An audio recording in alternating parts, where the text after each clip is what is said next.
sections. I think it might be easier if I just read all the resos then that we're going to talk about today. And Okay. I'm not going to say 25 because we can imply they're all 25. Sounds like a plan. Thank you.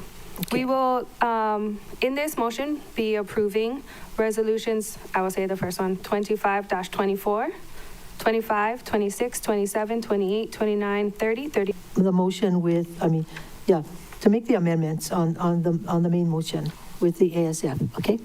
Yes. Now, discussion on that motion. Member Hodgins. Thank you. These amendments align with the unanimous decisions we had in the Great Committee meeting of February 4th, reconvened on February 13th, 2025, and incorporates other non-substantive revisions. I will note that we pulled aside the resolutions that, before we went into lunch, were requested to be pulled aside. As a reminder, the council's deadline to approve or disapprove the nominations is February 28, 2025, which I would like to note for the record is quite difficult as we one of the folks, which was the minority vote, and the recommendation in member Hodgins' ASF does include the disapproval of the one nominee, which I support. I voted no to resolution 25-32 because when I asked if Housing Director Mitchell had an opportunity to review. Was one excuse, Member Tasha Kama. Hallelujah. Motion passes. Now, the main motion as amended. Any more discussion? Member Sinensi? No. Okay, all those, raise your hands. In favor, raise your hands. And I say aye, yeah. And then, so that's 8 ayes, 0 noes, 1 excuse, pro tem comma, motion passes. All right? Member Hodgins. Oh, we have to have the clerk call up the rest? Or what? Yeah, maybe they can 25-36 by substituting it with the proposed FD1 version attached to my ASF. Second. Okay. It's moved in, seconded by Member Hodgins and Member Tamara Paulton to substitute with the ASF. Now, discussion on that. Member Hodgins. Thank you, Chair. This amendment also lines up with the discussions we had in the Great Committee and incorporates other non-substantive revisions. And at this time, I ask for the member support of my motion. Thanks, Chair. Vice Chair Sugimura. So I'd like to amend and move Dora Milken, I guess is her name, to the approved exhibit. She was on disapproved, so I'm honored. I want to approve her. So it's a conflicting amendment. Huh? It's fine, Chair. It's fine. Okay. She needs a second. I didn't hear one. Is anybody going to second that motion? No? This commission be rooted in Maui County, be rooted in the history and culture. And I think it's been stated, none of us have opposition to participation through public testimony or other ways. But, the council came up with three really good recommendations, and there are those vacancies. And we had about a week. So I would urge that that be taken to heart by the decision makers that came before us at the INB and mayoral level. Thank you. Any more discussion? Member Rollins Fernandez. Mahalo, Chair. So I looked up in our code 2.88.010, and that's the purpose and intent. And it does say implementation of Chapter 6E Historic Preservation, but it also includes Maui County General Plan, and the adoption of community plans provides a means to perpetuate value and various cultures of which the community is comprised. So it also includes those other important values to our county. Mahalo, Chair. I support the motion. All right. Any more discussion? Roll call? No roll call? All those in favor of the motion, raise your hand, say aye. Discussion, Member Hodgins. Thank you. I move to amend Resolution 25-37 by substituting it with the proposed FD1 version attached to my ASF, please. Okay, second. Second. Moved by Member Uhajan, seconded by Member Paulton to substitute with the ASF as distributed. Discussion, Member Uhajan. Thank you. This amendment also aligns with the discussions we had in the Great Committee, which was to disapprove the appointment of Mary Ann Kamalani Pahukoa as a member to the Maui Planning Commission and incorporates other substantive revisions. The council's deadline to approve or disapprove this nomination is also February 28th, 2025. And I respectfully ask the members' support of my motion, and I thank them for their consideration. Any more discussion? Member Paulton and then Member Rollins Fernandez. Just a point of clarification for a lawyer. It's okay if I second it, but vote against it? Okay, thank you. We had that lawyer. Okay. She's a self-appointed lawyer. Okay. Member Rollins Smarter than me Fernandez. than in the law. Yeah. Member Rollins, you had your hand up. Mahalo, Chair. I will be voting against the motion, as I did. Holding my vote in committee, Chair, and I too wanted to mahalo Ms. Kamalani Pahukoa for willingness to serve. Unfortunately, and I also, Chair, wanted to thank the mayor for putting her name forth. And so, unfortunately, with this motion, it would have to go back to the mayor and take much more time to receive another applicant from the mayor's office. So again, when we're trying to speed up the process and get quorum on all of our boards and commissions, again, this is just another hiccup roadblock that'll set us back some more, Chair. Thank you. Vice Chair Sugimura. Thank you. So I too am going to uphold my vote as I did in the Great Committee, and I'm voting Closer against, to the mic. Oh, I'm voting against this nominee for the reasons that I stated when I had that was my second term, I guess, when I had that Water and Transportation Committee, Infrastructure Transportation Committee. And just to explain, I was actually having a meeting, Mr. Senensi, Member Senensi, about how to improve the roadway in Hana. And it turned out to be this big negative story, really, that was created by that Hana group, made up of the people that are now appearing saying that, it wasn't. And it was. It made I don't know if it's Hawaii News now, but it made the 6 o'clock news that it was so controversial. And it was that kind of spirit that I was surprised. And I will always remember it because it's not the way that you treat the community. And therefore, it led me to believe that to be on this planning commission where you hear so many adversarial groups, that you will come across people who may or may not agree with you, and you need to work together and be a community. So I uphold my vote. Member Paulton.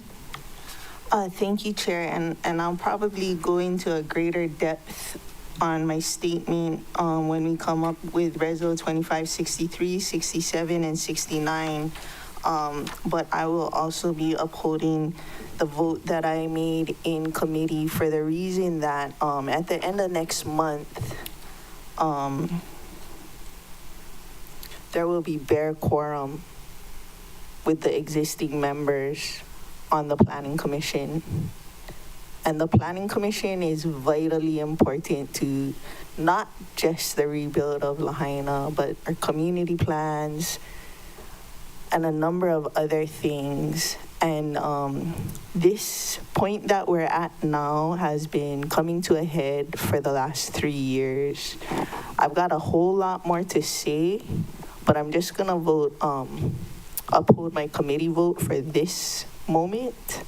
But the point that we're at now is so far beyond acceptable, and it's been building for 3 years.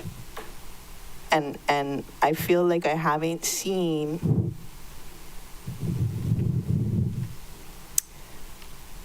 the administration address the magnitude of the place we're at right now, where one of our most important commissions is at a bare quorum of members, where they meet for, they meet for over like 16 hours a month sometimes as volunteers. They read stacks of papers, and this is not fair to them.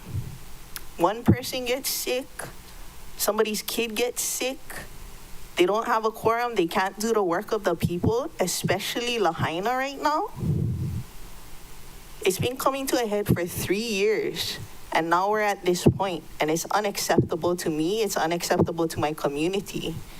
And like I said, I'll have more to say, but this is not acceptable right now. Member Johnson. Thank you, Chair. I won't support this. I want to thank Ms. Pahokoa, pardon me, for her work. Before she wanted to do get on the commission, she did a lot of work for the community, and then just the fact that she wants to come and get involved in this again shows her passion. Councilmember Sinensi mentioned about this being Black History Month. Yeah. So I was remembering a quote by Martin Luther King about deep-seated anger is the voice of the unheard. And expressing your anger is crucial for a conflict resolution. You have to be allowed to be mad at some of the stuff that goes on in our community. I shouldn't take offense if someone's mad, because let them express themselves and we can find that understanding. That's not a bash against somebody, So I don't think that is a reason to deny somebody this commission. What Councilmember Paulton said about the idea that they're the bare quorum and the work is not getting done, that should alarm all of us, and we have somebody willing to do the work. So that's my stance. Thank you, Chair. Thank you.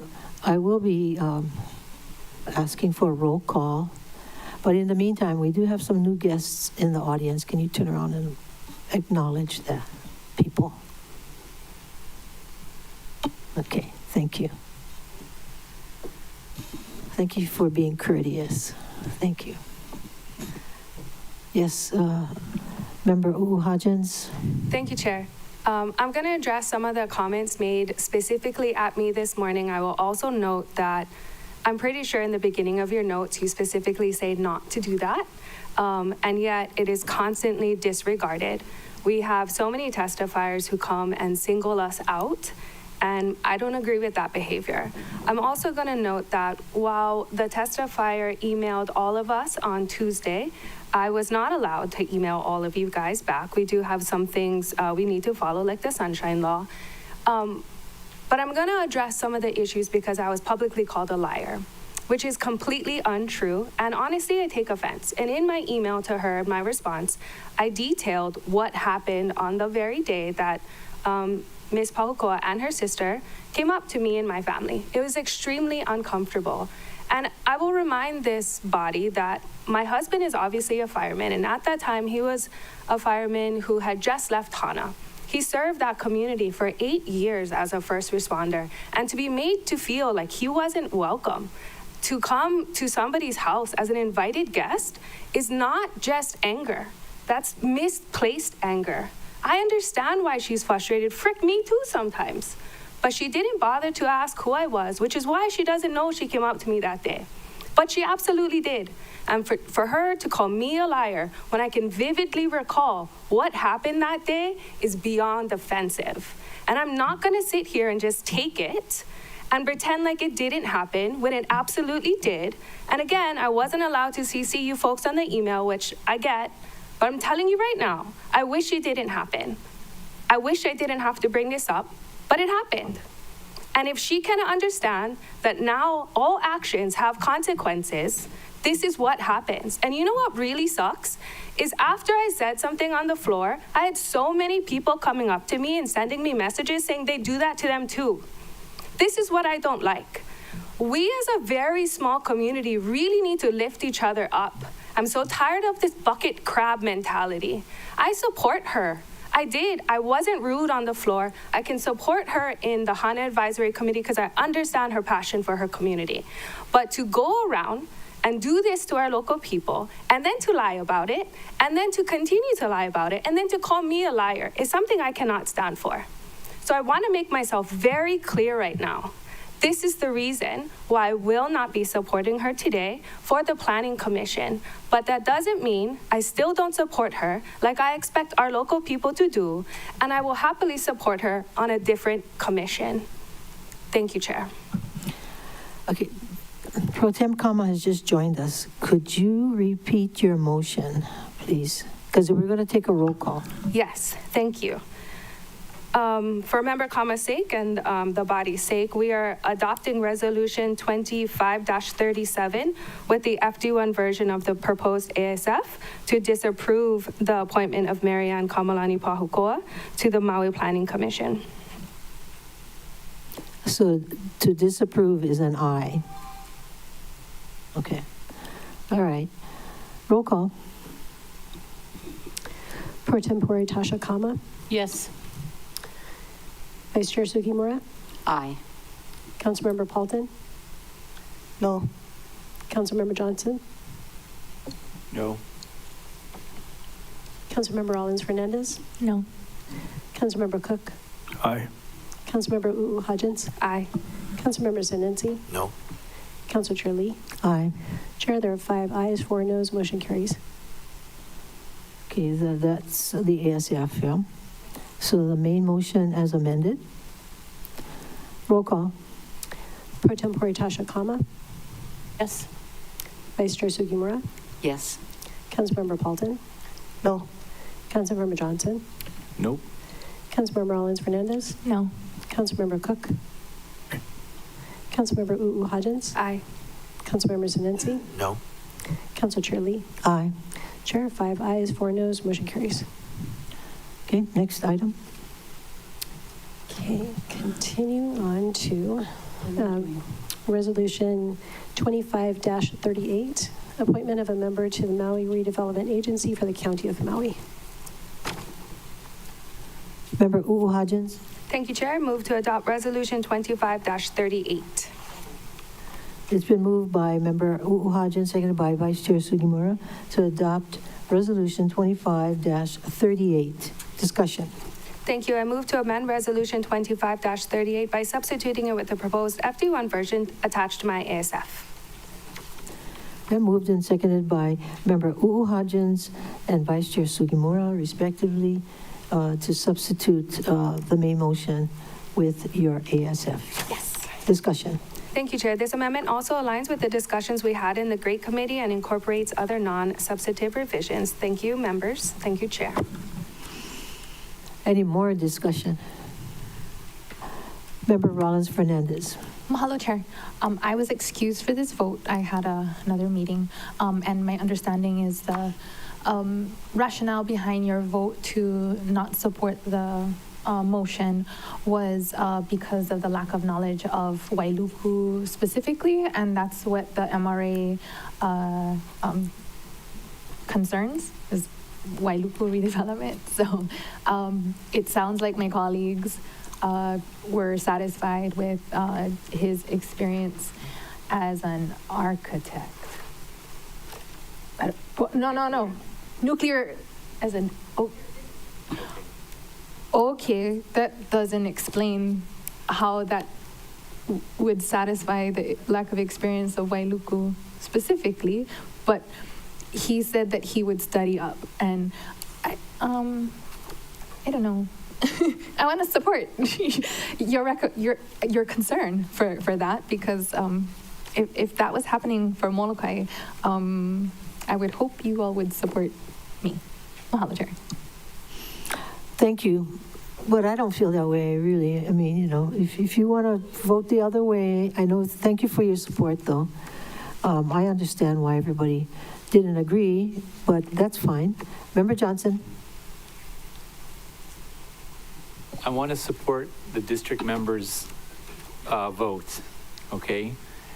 I live on Lanai, that district, I go just like he goes, just go to the EL Theater, just go for dinner or lunch over there.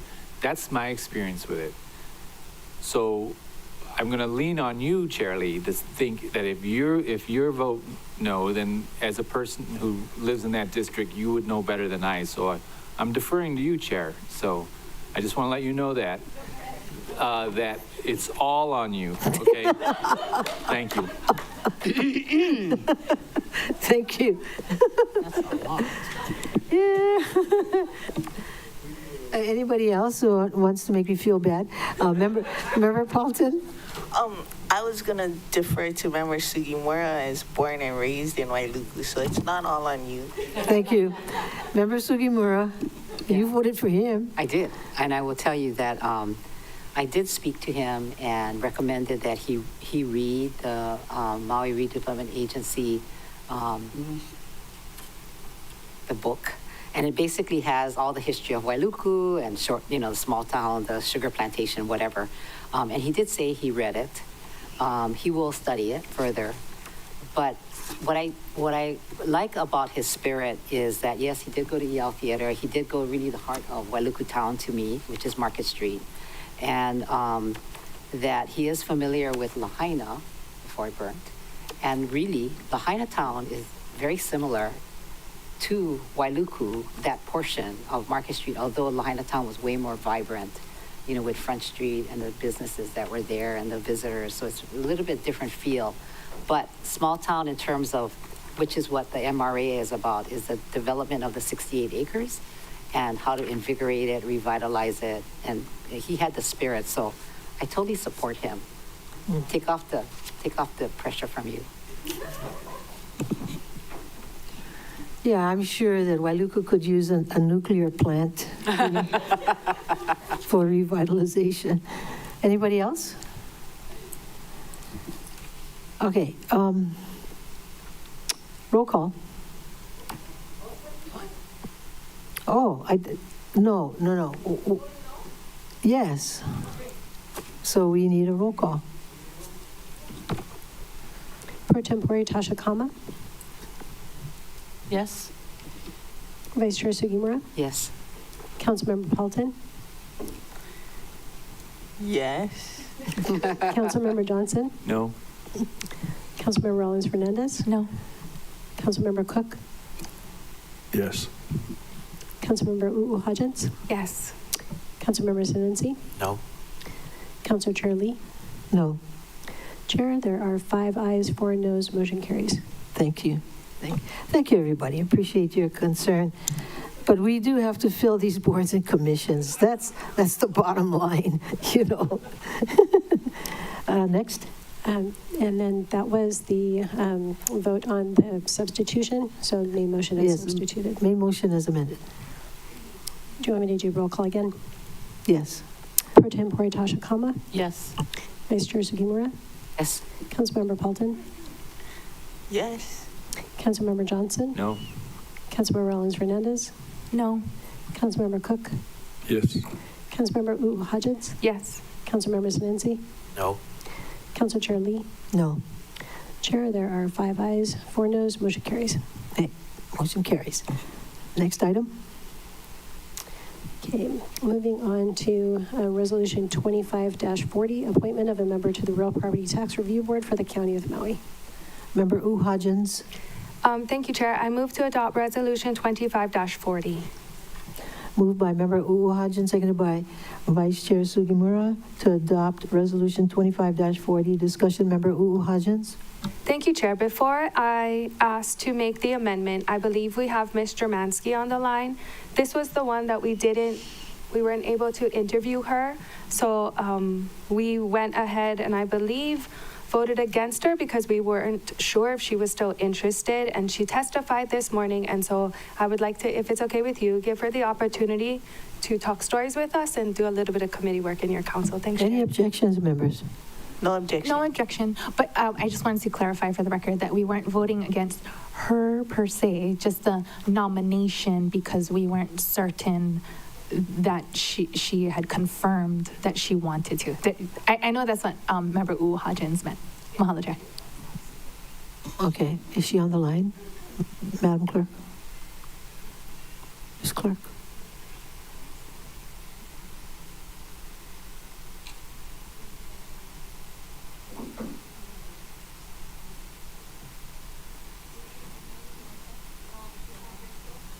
I don't see her on the people anymore. Ms. Member Paulson?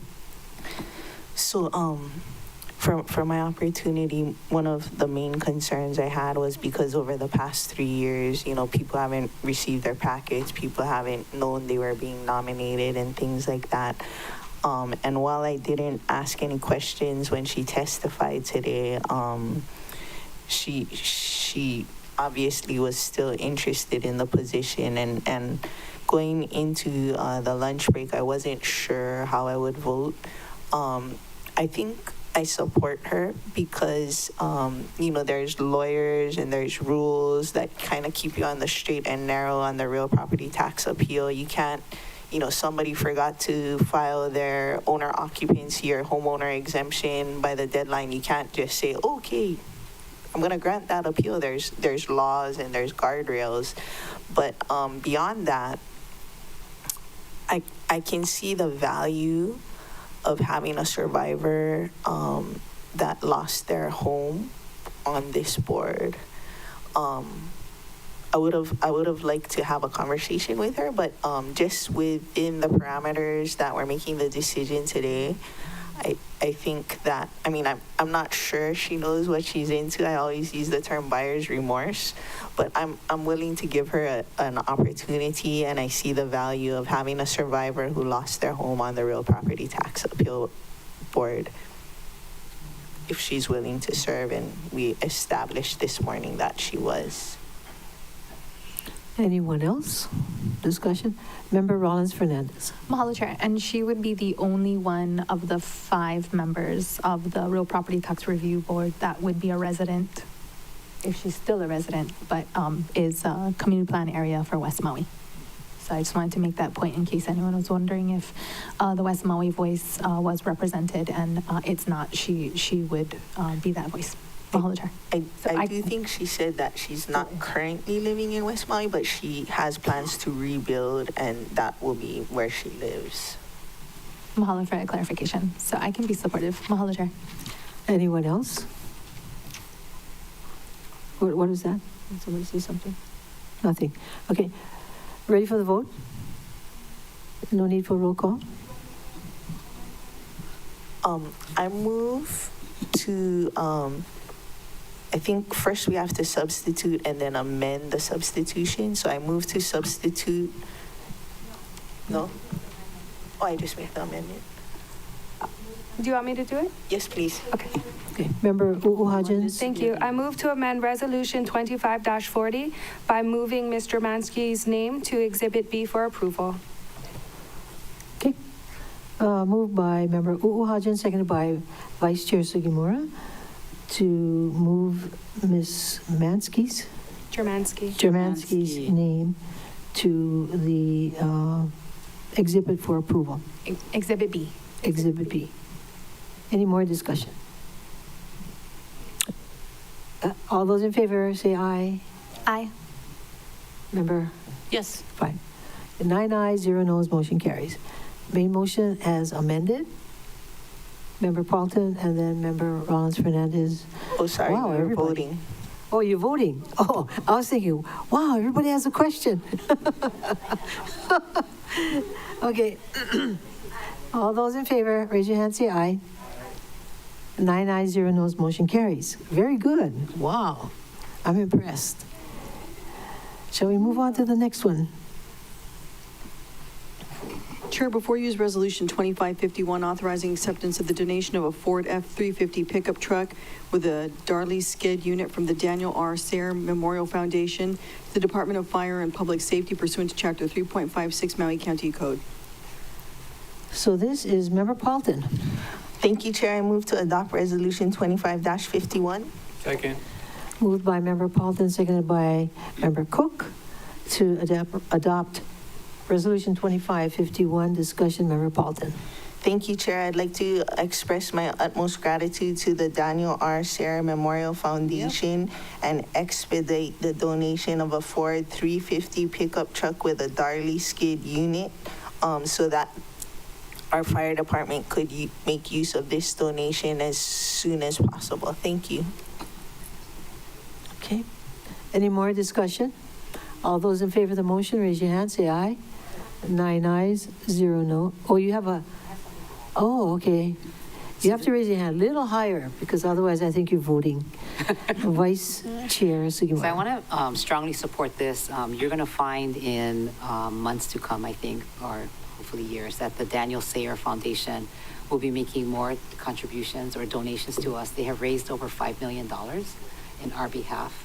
And this is just one of many that you'll see. They replaced the fire trucks that burnt during the fire. And myself and Chief went to the foundation.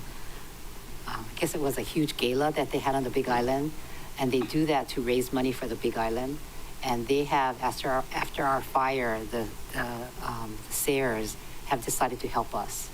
And Chief said he would always, all the other fire departments, they would always look very enviously at the Big Island. But that meeting that I went to, and then they said they committed with tears in their eyes how sad they were for West Maui.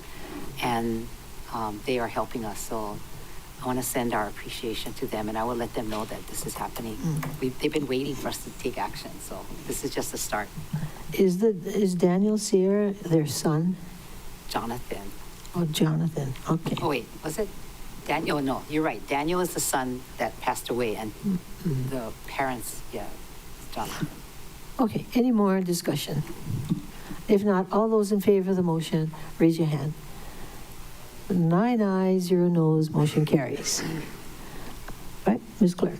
Chair, for referral to the Government Relations Ethics and Transparency Committee is Resolution 2552, authorizing additional compensation related to the employment of Special Counsel E.S. Day, Inc., a law corporation, in Chelsea Evans individually and as the personal representative of the estate of Trey Pu'uwaila Ahia Olo Paka'a Mele Huanani Evans Dumoran, deceased, versus Scott Martin, civil number 2 CCV 24000034.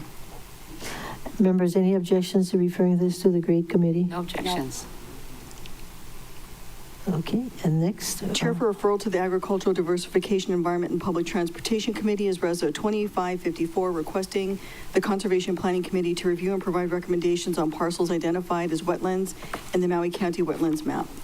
Any objections to referring this to the Adept Committee? No objections. So ordered. Chair, before you is Resolution 2555, referring to the Maui Planning Commission proposed bills relating to a community plan amendment from heavy industrial and agricultural to heavy industrial, and a change in zoning from urban reserve district to BCT, country town business district for property in Paia, Maui, Hawaii, tax map key 225005020, portion Paia Train Depot. Member Uuhajens, Thank you, Chair. I move to adopt Resolution 25-55. Second. moved by Member Uuhajens, seconded by Member Cook to adopt Resolution 25-55. Discussion, Member Uuhajens. Thank you again, Chair. This resolution will refer 2 bills to the Maui Planning Commission related to the Paia Train Depot. One changes the property's community plan designation to heavy industrial, and the other changes the zoning to BCT, Business Country Town. These changes will allow the landowner to conduct office and retail type uses on the property, which is what's going on now.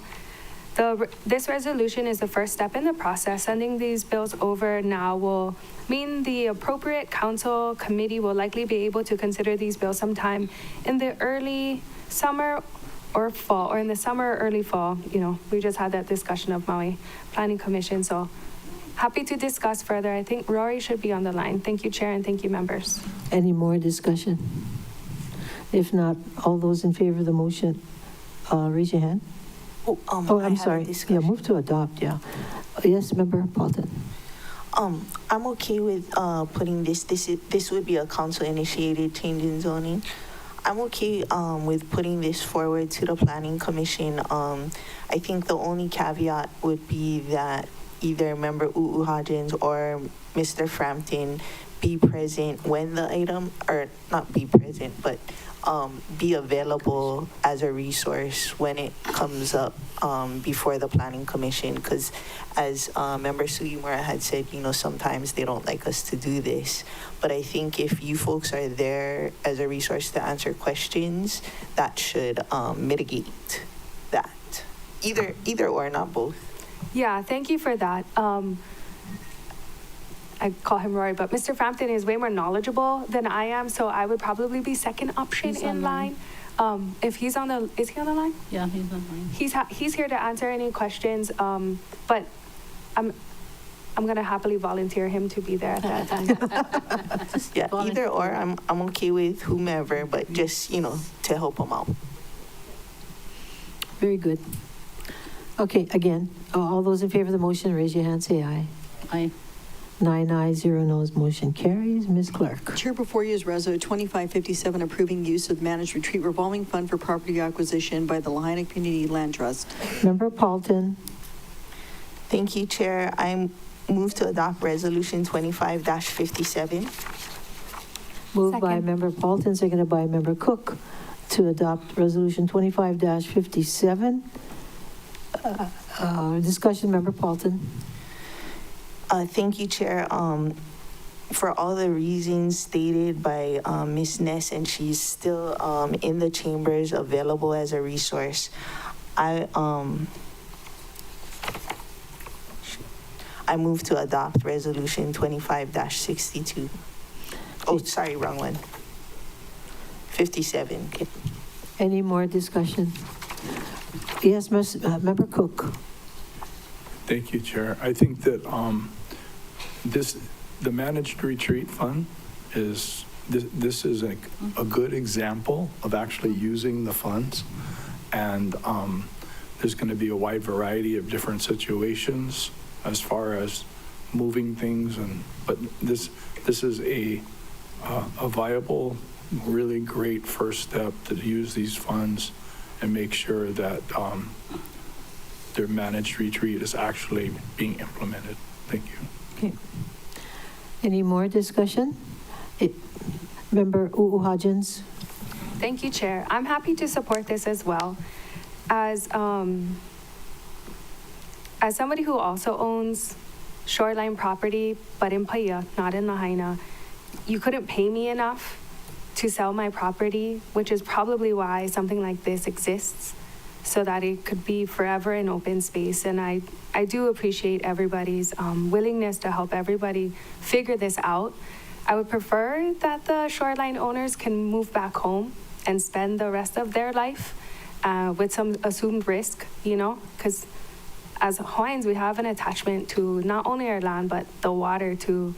And again, you couldn't pay me enough to sell our family land, but I can't imagine the predicament that these ohana must be in. And so my heart is with them, and I'm happy to support this, Chair. Thank you. Vice Chair Sugimura. Yeah. I think we all stand together. One of the things that we did not do, and I wish we will sometime in the future, I guess during budget or before budget, is have the Community Land Trust come and talk to us about the good work that they're doing. And we hear it like in bits like this. And the overall vision and the birth of it was kind of exciting. I saw them marching. I'm pretty sure Ms. Ness would be happy to give us a progress report from time to time. Okay, so we'll have a time limit. She can talk a long time. Yeah. Member Paulton. Just building off of Member Hodgins and Member Sugimura, I'm glad we clarified, this instance here where what we're talking about and authorizing isn't a bailout for wealthy shoreline landowners, as well as building off of what Member Sugimura said. If you guys haven't checked out their annual report yet, check it out. The thing is fire. Very good. Very good. Cause from fire. Oh, interesting. What is that? Oh, Corp Counsel? Thank you, Chair. So we did not prove as to form and legality this resolution, but we wanted to let you know the department does support it, and we just wanted to put that on the record. Thank you. Thank you. Oh, interesting. I didn't All know right, that. very good. So is that discussion, time for vote? Time for vote. All those in favor of the motion, raise your hand, say aye. 9 ayes, 0 noes, motion carries. Good luck, Autumn. Good luck. What is that? Just Okay. one more, yeah. Let's have the next item. Chair, before you is Resolution 2558, approving the Hawaii State Association of Counties Officers and Alternates. Member Paulton. I move to adopt Resolution 2558. Second. Moved by Member Paulton, seconded by Pro Tem Kama to adopt Resolution 2558. Discussion, Member Paulton. Thank you, Chair. This basically, we didn't solidify the officers of President, Vice President, Secretary, and Treasurer, so this will approve it. I do need to apologize. I think Member Kama asked me last time why Hawaii Island didn't have a board member for Weir and NACO, and I gave a wrong answer. I misunderstood what was going on in the scope of things. And so I can give the correct answer. I verified. I'm like, this is what I said. That's right. Yeah. And they're like, no, that's not right. So when Tim Richards was on Hawaii County Council, which is a while back because now he's in the state legislature, Hawaii County heavily lobbied NACO for a presidential nomination from the president of NACO at that time. And they've continued to heavily lobby the successive presidents to keep that. So when Tim Richards went to the state legislature, it got anointed onto Representative or Council Member Ashley Kirkowitz. Then Ashley Kirkowitz became overwhelmed, and it got conveyed onto Sue Leloy. And then Sue Leloy made the transition to the state legislature, and now it's gotten conveyed onto Mr. Fresh Onishi. Sorry, I don't know his real first name. But so he is now the NACO presidential nominee, and he represents Hawaii County Council. They did caveat that, they're very happy with Kauai County and Maui County going to the NACO conferences and representing Hawaii well. But if Hawaii County Council should lose their presidential appointment, they would then ask for reconsideration to have some sort of representation on either the NACO or the Weir board. So sorry for my misunderstanding of that history, and I just wanted to make sure everybody was given correct information. Very good. Member Johnson. It's Richard Fresh Onishi. Oh, Richard Fresh Onishi. And the other issue that came up as we were discussing this is that City and County of Honolulu did not really want to be treasurer for the third year in the row. And that was mostly Chair Tommy Waters, but Chair Tommy Waters gave up his seat to Matt Wire, and Matt Wire was okay with it. And one of the items on our to-do list as HSAC executive board members is to come up with a way in the bylaws to fairly distribute and decide that, because, there's 4 votes, so it's hard to have a tiebreaker. But we acknowledge that Maui County has never been president. We've been treasurer for like 7 years in a row, so we didn't have much sympathy for City and County of Honolulu. But City and County of Honolulu didn't think they should be treasurer for a third year, so we said, let's just accept it as it is right now and work on the bylaws to come up with a fair formula as to, rotation or what have you. So that's in the future. For now, we're keeping it the way it is. Thank you for the political update. Anytime, Chair. Any more questions? and we have a conference coming up, and I also misspoke. It wasn't Member Kama, it was Member Rollins Fernandez that asked that question. So I need Of course, more we're sleep. keeping track of all of I this. need more sleep is basically the bottom line. Yeah, okay, very good. Anything else, folks? Okay, where were we, Ms. Clerk? Chair, we're just waiting for the vote on Resolution 2558. All right, all those in favor of the motion, raise your hand and say aye. Okay, Resolution 2558. Now, moving on to the next one. Chair, before you is Reso 2559, suspending Rule 20 of the Rules of the Council for public hearings related to the fiscal year 2026 and fiscal year 2027 budgets. Vice Chair Sugimura, I move to adopt the resolution 2559. Second. okay. Moved by Vice Chair Sugimura, seconded by Pro Tem Kama to adopt Resolution 2559. Discussion, Vice Chair Sugimura. Thank you, members. Rule 20 requires the council to hold public hearings required by law occurring at 4:30 p.m. or later in the most affected community plan area. Resolution 2559 would suspend Rule 20 solely for fiscal year 26 and 27 budget session public hearings. Historically, the council has held some budget public hearings before 4:30, practically those held in May, particularly those held in May. Furthermore, the budget impacts all community plan areas, so it's unclear which one is most impacted or affected. Suspending Rule 20 would allow us to maintain the flexibility to schedule hearings earlier than 4:30 and will remove any uncertainty or where we should hold the public hearings. I respectfully ask for the members' support of my motion.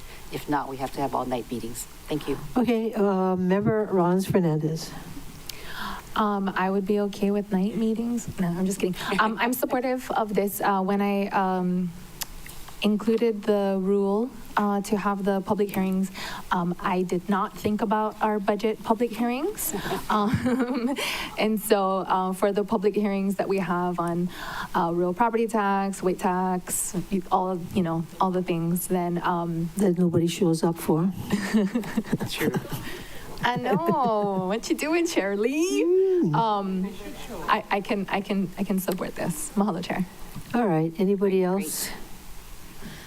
Okay, all those in favor of adopting Resolution 25-59, please raise your hand and say aye. Aye. So it's 8 ayes, 1 excused, Member Cook, motion carries. Ms. Clerk, Chair, before you is Reso 2560, referring to the Lanai, Maui, and Molokai Planning Commission's proposed bill to amend the building code and comprehensive zoning ordinance relating to agricultural product stands, agricultural retail structures, and farmers markets. Member Johnson. Oh, Member Rollins Fernandez. You seem so surprised, Chair. I move to adopt Resolution 25-60. Okay.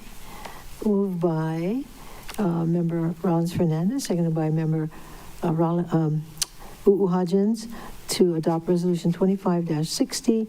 And this is discussion, Member Rollins Fernandez. I know, Member Hodgins and I are almost indistinguishable.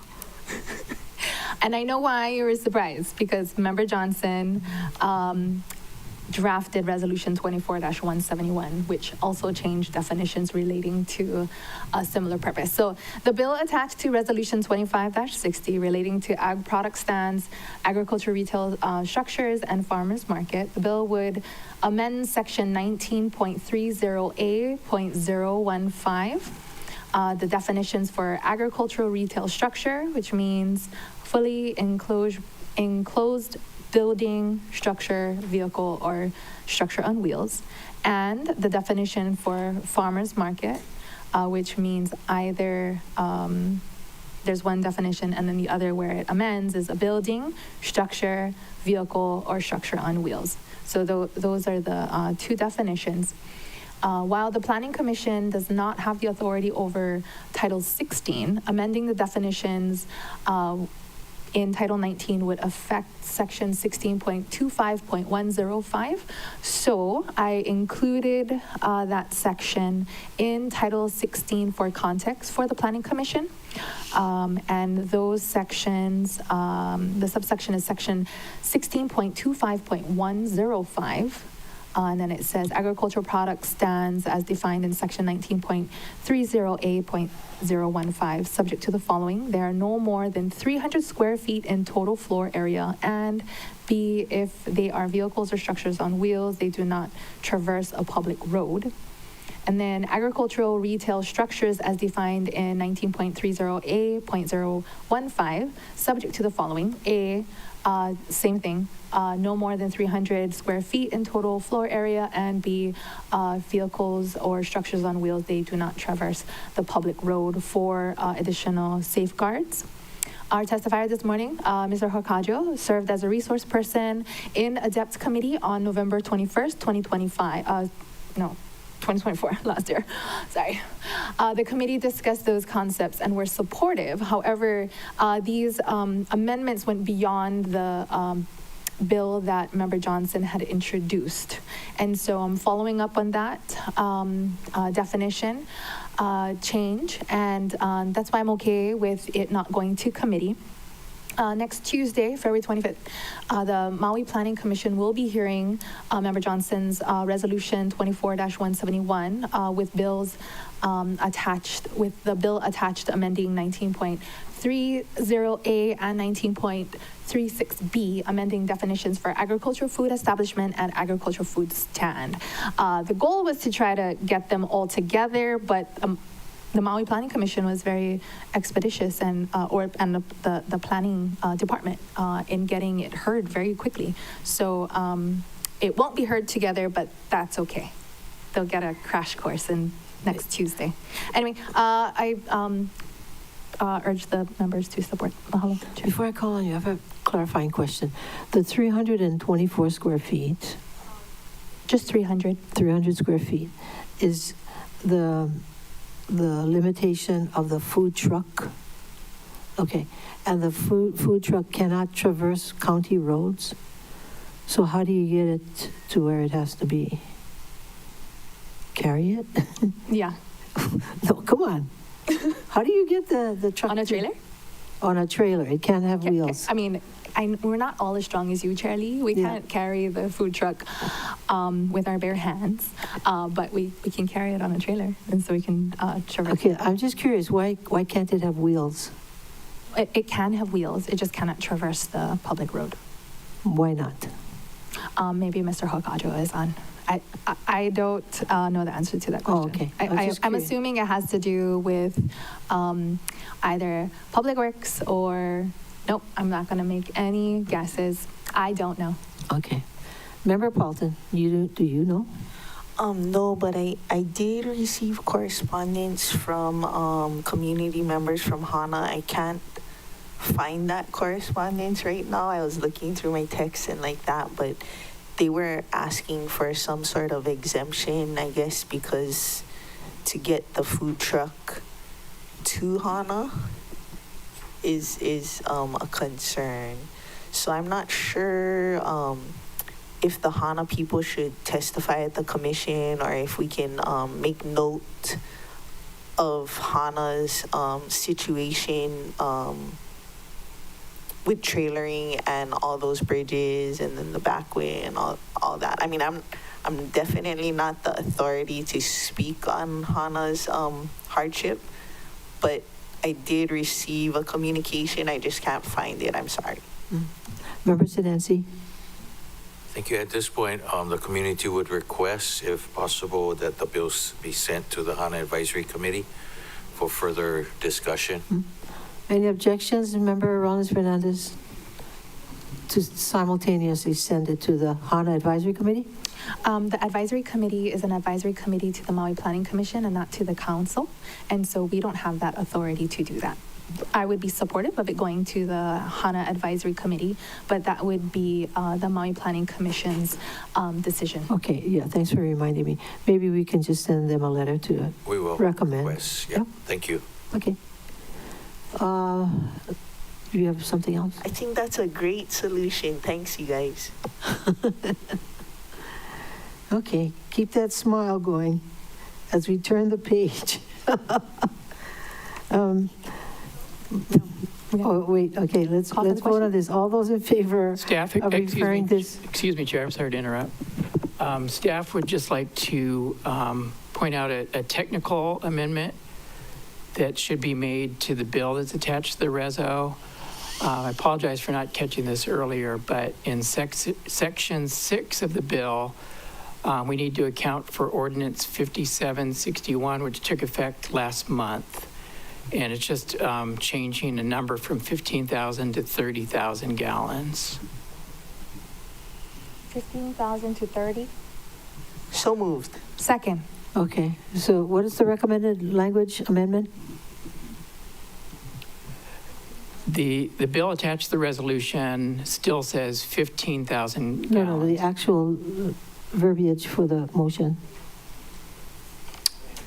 It's I move- amending Exhibit 1 to the resolution, which is the bill, and changing 15,000 gallons to 30,000 gallons, and making other technical corrections that may be necessary to ensure that we're accounting for ordinance 5761. Thank you.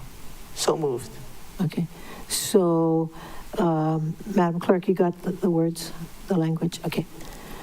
So it's been moved by Member Paulton, seconded by Member Sinensi, to amend the motion to add the language as provided by Director Rotz. Member Rollins Fernandez. Mahalo Chair, will we need to suspend Rule 19C too? If, David? oh, it's going to pass. Fine. Thank you, Chair. I think Councilmember Rollins Fernandez makes a good point. You're making an amendment at the same council meeting. You're proposing to take final action on the resolution. So suspending the rule would probably be a good idea to comply with your rules. Thank you. Okay, we'll do that afterwards. Okay? So we're on the amendment. The words provided by our Director of Council Services. Any more discussion on that? All those in favor of the motion, raise your hand, say aye. 9 ayes, 0 noes, motion carries. Now, who's going to make the motion? Oh, Member Paulton? Sorry, I jumped the gun on the vote. What does that mean? I'm not ready to make the motion. I was thinking we were voting on the main motion in a minute. I'll make the motion. Member Rollins Fernandez? I move to suspend Rule 19C of the Rules of the Council so the Council can take final action on this resolution today. I'll second that. Moved by Member Rollins Fernandez, seconded by Member Johnson to suspend Rule 19. Discussion, Member Rollins Fernandez. We need to suspend Rule 19C to take final action today. Mahalo Chair. Any more discussion? All those in favor of that motion, raise your hand, say aye. 9 ayes, 0 noes, motion carries. Now, did you say, Member Paulton, that you weren't ready to vote on? Or now you're ready? Oh, you didn't want to make that motion? Oh, okay. Whatever pleases all of you. We're here to make things comfortable and, enjoyable. All those in favor of the main motion as amended, raise your hand, say aye. 9 ayes, 0 noes, motion carries. Ms. Clerk. Chair, before you is Resolution 2561, appointing Paul Kumar as an alternate to the Urban Design Review Board. Okay, is it you, Member Rollins, Uu Hodgins? That's me. Oh, that'll be you. It is. It is who? When it is Member Paulton, but after Member Paulton is done, I'll happily explain some of the timeline concerns as we heard in testimony earlier today, but this is Member Paulton's resolution.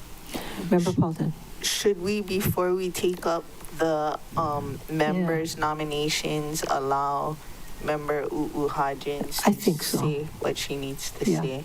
Okay, members, if you don't mind, can you give us the time constraints and any other constraints that we need to be aware of?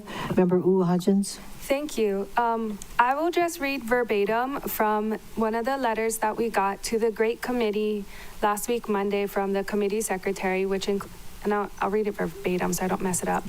Under sections 13-2, parent 17, and 13-2, parent 19, close, of the revised charter of the County of Maui, Section 1983 as amended, the mayor had until January 30th, 2025 to submit to the council nominations to fill the vacancies. Because the mayor hit this deadline, the council now has until March 1st, 2025 to nominate and approve the appointment of individuals to the various boards, committees, and commissions. And she attached some correspondence. So I just wanted to give you guys some of that timeline. We have correspondence dated January 29th. The mayor notified the council that despite their extensive efforts, neither the independent nomination board nor his office were able to provide nominees for the listed boards, committees, and commissions. They include the Animal Control Board, Kula Ag Park Committee, 2 of them, Lanai Planning Commission, 2 of them, Liquor Control Adjudication Board, Liquor Control Commission, Maui County Cultural Resources Commission, Maui Planning Commission, Police Commission, and Urban Design Review Board. Where was I? I'll skip a paragraph that I don't find necessarily relevant, but section 2.41.050B Maui County Code further states, any member of the council may nominate 1 individual per vacancy by transmitting the information required under section 2.41.020 to the council or appropriate council committee. The information required by the code section 2.1.020 when nominating an individual to a board, committee, or commission is included on the attached application form. So I believe the next few resolutions, Chair, will include the nominees that the council has selected for those 11 vacant seats. Thank you, Chair. Before we proceed, do you have any questions for Member O'Huggins? I think you did attach the form, what the form looks like, yeah? Yes, and if you have any questions, I am here to direct it to Director Rotz. Member Rollins Fernandez. Mahalo, Chair. Just a quick question in case I missed it. Are we going to take up the nominees or applicants for boards and commissions that only have 1 for the boards and commissions and then save the 2, I think that's just the CRC and MPC, and take them up in groups after? Member O'Huggins? Well, Chair, thank you. This is your show. This wasn't in our committee, so that would be my suggestion, is to group them up, and then we can discuss each nominee for the 1 board or commission. To Member Rollins's point, we have 1 right now, Mr. Kumar, that we previously discussed for the Urban Design Review Board. We have 3 to the Cultural Resources Commission, 3 to Planning Commission, 1 to Liquor Control, 1 that will be withdrawn, and 1 to the Board of Variances and Appeals. Okay. You can punt all you want to me, but I'm not taking that responsibility. You guys are the chairs of your committees. I rely on you for that expertise. I am merely the I like my idea. the traffic cop. But let everybody have a say. Before I call on you, Member Sinensi had his hand up. Just curious, Chair, if any of the applicants were available for questions? Member O'Huggins? Well, I know the 1 applicant that I put up, Mr. Burns, is working today, but he did submit a letter, and we did have some letters of support for him. And when we get to Mira Anuhea Arakawa, I did let her know that we have other applicants, and she was happy to step aside for Mr. Kahayali'i. Mr. Member De Los Paulson? Reyes is on the call. I'm not sure about Mr. Kahayali'i. Him and Miss Sandy were on before the lunch break. I know Sandy needed to drop off, but she gave me a statement from her, quickie one to read. And I'm looking if Mr. Kahayali'i is on. More. He is? Okay, and Mr. Kahayali'i is on. I don't think Miss Sulunga is on. but our office did communicate with her prior. Oh, she's on. She raised her hand. Ms. Sulunga is on. So I don't know if you want to give each of the nominees who are on a moment to introduce themselves. Members, any objections to that? Having those who are available, and especially on the call, a moment to introduce themselves. No objections. Mr. Kumar communicated with me that he's out of state today and he won't be able to, but if you remember him from when we interviewed him, and then that's when I asked him if he was willing to be an alternate, and you guys were all here. Okay, the thing is, some of them already did appear before us. You know, so we want to, I think we should listen to anyone who hasn't come to us already. Member Rollins Fernandez. Mahalo, Chair. I agree with you.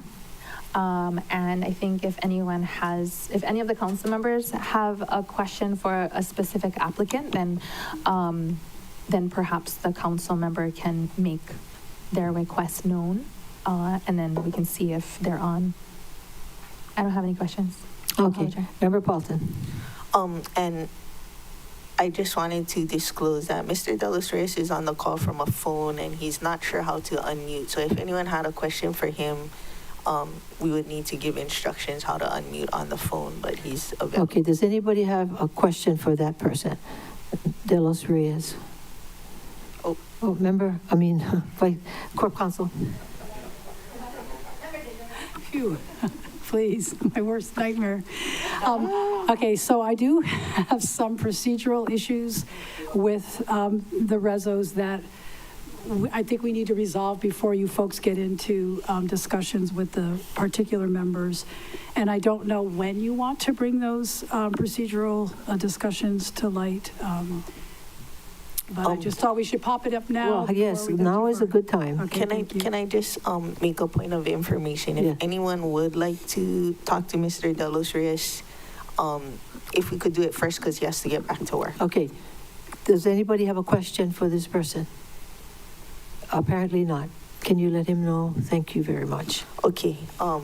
Everybody speak now or forever hold your peace. Okay. So there's no questions for Mr. De Los Reyes. Thank you so much for making yourself available. Okay. Corp Counsel. Okay, thank you, Chair. As far as before you start, can you say, so all the votes we've taken so far are fine. Just this section you have questions on. That's correct. Concerns about. Okay. And I want to preface my comments with saying that the Office of Council Services and Department of Corporation Counsel have been discussing this at length for a very long time. We have a difference of opinion as to the legality of some of this, and I think the best route for us is to be able to just put that on the record and let you folks hear what our concerns are. And then I also want to remind you that we also have Bill 27 for today, and that is hopefully going to fix some of the problems that we've been having with quorum, et cetera. Okay, so having said that, looking at Resolution 2561, our department does not have any issues with this resolution. In this case, the IMB did not submit a list, and under the charter, then the mayor did not submit a name to you, so you are free to determine who you want for that position. For 2562, 2564, and 2568, this is the Cultural Resources Commission. In this instance, there were more seats than there were names provided by the INB. And I will let you know that Corey is here, and she can help verify any of these facts. If I get any of this wrong, I expect her to run up and clarify that. So what the mayor did was submitted names to you folks. You disapproved one of those folks today. And so that is going to go back to the mayor for a new name. In the meantime, you have one seat available. You folks have put three folks forward. My reading of the code, though, is that this seat that's before you today is the seat that was vacated by Mr. Dela Cruz in April of 2024 from Lanai, and therefore this seat is slated as a Lanai seat and can be filled either by somebody from Lanai or Molokai. And the reason why is because when you look at the code for the Cultural Resource Commission, 2.88030 says that the commission shall also include members from different areas of the county with at least one representative from each island. And so, as best as I can decipher the law, I think that narrows it down to an off-island candidate. And in this instance, Mr. Poi Poi is the Molokai candidate. And so our position is that that is the only candidate who could qualify to be appointed at this time. The seat that the mayor filled was I'm just going to call an at-large seat. There's no, it could have been anywhere. He chose to pick somebody from Maui Island, and so that seat needs to go back to him to pick somebody to take that same seat. That's our department's. I apologize. I'm sorry. It was the Cultural Resources Commission one. You had two names. You folks approved one and disapproved one. Yeah. And I'm sorry I don't have it in front of me. The other one is the Maui Planning Commission, and that would be 25, 63, 67, and 69. My understanding is that in this instance, the mayor put a name forward. I believe you disapproved that name. The mayor needs to give you a new name. But in addition, that left a vacancy. However, there is one name on the list that was provided from the INB to the mayor. And the charter under paragraph 17 of the boards and commissions section, which is section 13-2, requires that if the mayor fails to submit the name of a nominee within the times provided for herein, which would be this case, the council may within 30 days nominate and approve the appointment of an individual to fill the vacancy from the list of nominees presented to the mayor. So for this vacancy, there was a list of one person left. So our department, as best as we can decipher, that means that you have to resort to that list and determine whether you want to approve or disapprove that individual who's still on that list before moving forward. And my understanding is that none of the folks who are in those resos that I just mentioned is on that list.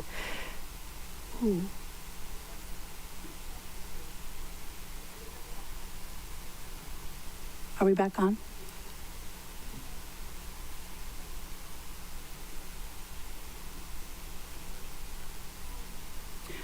Okay, and so let me just, I have two more real quick. 2566 I know was withdrawn by Member Paulton. That one was fine. We didn't have an issue with that one. Is that the one you withdrew, 66? Yeah, and I've been informed that the correct action would have been filed. But I mean, I didn't officially do it because we were going to take it up in order. Okay, thank you. So that leaves 2565, which is the liquor control seat. And from looking at the way that this was presented, this also appears to have been a Lanai seat. And the reso looks as if it wants to, and it states that the person that's being proposed is a Kahului resident. And so it looks like the intent is to switch out one of the older, what I refer to as troubled seats, because those are those long-term vacancies that we've had, and is trying to substitute that in for this one. But I believe for purposes of this one, it needs to be a Lanai individual, as well as 2572, which is the BVA. I know that the INB has had challenges getting folks from Lanai to, to apply to be considered. I do know that if we pass Bill 27, we're going to be able to move forward on all of those old vacancies that have just been sitting. And so the reason why this is troubling is because we are the chief legal advisor for boards and commissions, so we are so aware of the quorum issues and the painful process that folks go through to get ready for a meeting, and then there's no quorum. So it's not about that at all. But I just wanted to put that on the record, and I believe OCS might have something that they also want to say about this. Thank you. I call on you. Please, Member Ugo Hodgins, can you respond to Corp Counsel? Because you and your staff have been working on this for weeks. Yeah, these were the seats that Maria Leon, our committee secretary, sent over, which is that section I just read to you folks. I do know that Corp Counsel and OCS have been having this conversation for a while. I don't think I'm legally qualified to speak about it. I don't think I'm qualified legally, however we want to put that together.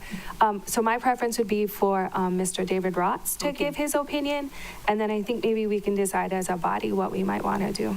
Thank you, Chair. Okay, David.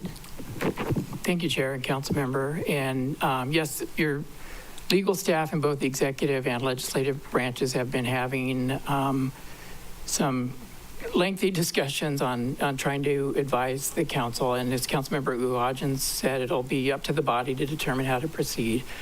First, on the Cultural Resources Commission, we do have a basic disagreement in how we're reading Chapter 2.88 of the County Code, which establishes the CRC and specifies its members. We don't regard the CRC as having island-specific seats or at-large seats. We do see a provision in the code that says the CRC must have at least one representative from Maui, Molokai, and Lanai. So that part is clear, and we all agree on that. But no matter what the council does today, the CRC is still not going to be in compliance with that requirement. We don't think that status means that the council is therefore restricted from appointing a member from today from an island that already happens to have a representative. As long as there's a path forward, as long as is the case with the CRC, there are remaining vacancies that can be filled by someone from an unrepresented island, hopefully in the very near future. As the First Deputy Corporation Counsel mentioned, there's a bill on the agenda today that may provide that clear path forward to fill remaining vacancies and get all the boards and commissions up to their full membership. So on the CRC, we do think the council could, if it chooses, appoint someone from Maui, even though Molokai and Lanai as yet don't have representations. I'll pause there in case there are any questions. Thank you, Chair. Member Paulton and then Member Johnson. Oh, sorry, he has to leave. Member Johnson. I'm sorry, the ferry waits for no man. But I just want to say, you know, from a personal experience, I've been trying my darnest to get Lanai folks to apply. It is one of the hardest things, especially when I feel like it's not really their kuleana to talk about Maui issues. So just the system is kind of really hard. I don't know what to say. I just want to let you guys know that I'm trying on my end. My team has been asking. I've been texting folks while in this meeting trying to get people. I'm working at it, so that's all. I just wanted to add that I understand that it doesn't have to be a Lanai seat. It has to be someone off of Maui, so Molokai or Lanai is what I'm understanding, if that sounds correct. David. But does that sound true? Is that correct? Thank you, Shirley and Councilmember Johnson. Corporation Council's position is that you'd have to appoint someone from Molokai or Lanai. OCS believes because you still have a path forward, there are other vacancies where you can get the Molokai and Lanai requirements satisfied through another mechanism. That doesn't prevent you from appointing a Maui-based member today. Thank you. Okay. Mm-hmm. I'm willing to do exactly what Mr. Rotz say, but I'll be leaving. So Okay. just let the members know you're not stepping on Lanai's toes, because they're kind of like thinking this is not, you know, it's hard to get them to even get involved in this. So there's something, a disconnect, and I'm struggling with it. Thank you. Member Paulton. I mean, we do also have vacancies for the Lanai Planning Commission as well, but I think to Member Johnson's point, you know, the percentage and the population is also an issue. Like we have 60,000 population and they got a population of 3,000. So it puts more kuleana on each individual person. But the reason I raised my hand to back up what Mr. Rotz is saying is past practice. We've already done what he's saying earlier when the Planning Commission needed a member from South Maui, and we appointed Andrea Kealoha Kealoha, who's not from South Maui. And then the next one, we approved Brian Ward or something. So if Mr. Rotz is not correct, we've already done that one time before, like past practice, because there was no member from the South Maui community plan area, and we went forward with Andrea Kealoha, and then the next nominee, we rectified that. So I don't necessarily see how this is different if we can rectify it with the next nominee. Yeah. Corp Counsel. Thank you. And again, I just understand every time we look at this, we see a puka or something that should be fixed. And I think the lanai issue, you raise a good point, Member Paulton, about the burden on the population there versus here, and the fact that it's so difficult. But I just want to say that the way to resolve that isn't to just rely on past practice, but to amend the code to be consistent. And I'm just cautioning you, because we've been down this road before. I felt like I didn't speak up well enough the last time, and I'm not going to make that mistake this time. So I respect Mr. Rotz's opinion. I would go conservative on this, and that's why I'm giving you the advice that I am. But it's really up to you folks. Member Vice Chair Sugimura. You know what the problem is? The INB system is not working. We're like spinning and spinning and spinning, and we should open up an PAF to look at it. Well, that's a charter amendment. Yeah. Yeah, we should amend it, or we should put it out to vote, at the next charter.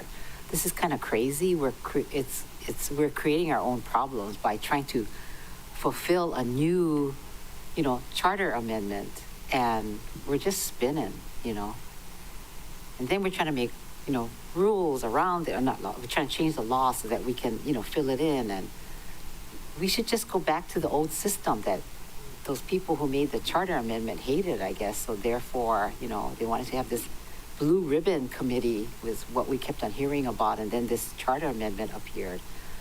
So I have a problem with this. It's not working, evidently, and I mean, look at us. It's impeding our ability to serve the community. My opinion. Any other comments down here first? Yeah, I know. Member Sinetsi and then Member Hodgins. Thank you, Chair, and I appreciate the discussion, Chair. As the representative for East Maui, we just want a seat at the table.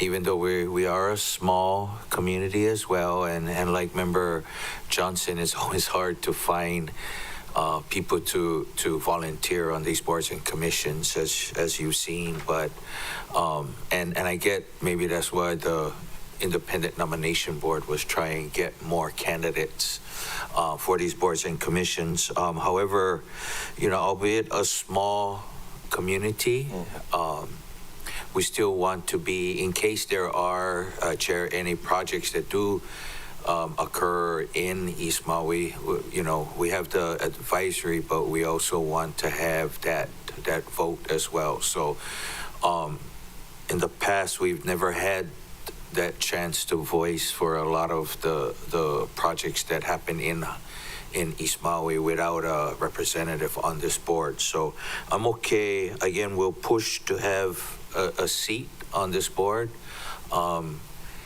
If Mr. Rotz feels that we can move forward with, I would, as Ms. Desjardins says, hey, let's be fair and put people that are not represented on here. But if we are going to go the other way, then make sure that the next seat be open for East Maui, so that we too have a voice on this commission, Chair. Thank you. Okay, thank you. Member Hodgins. Thank you, Chair. I kind of wanted to speak more to the conversation we have right now. It's this disagreement, and I think both of them have, valid points, but it does put us as a body in a weird position, a position that we are unfortunately too familiar with. A couple things though I wanted to add is I understand that there's a list from the IMB that was sent over to the mayor, and he didn't select those. But I don't know if we received that list. And I want some clarification, and maybe we can discuss this right now or sometime in the future, but if the IMB is a function of the administration, why would council use their list?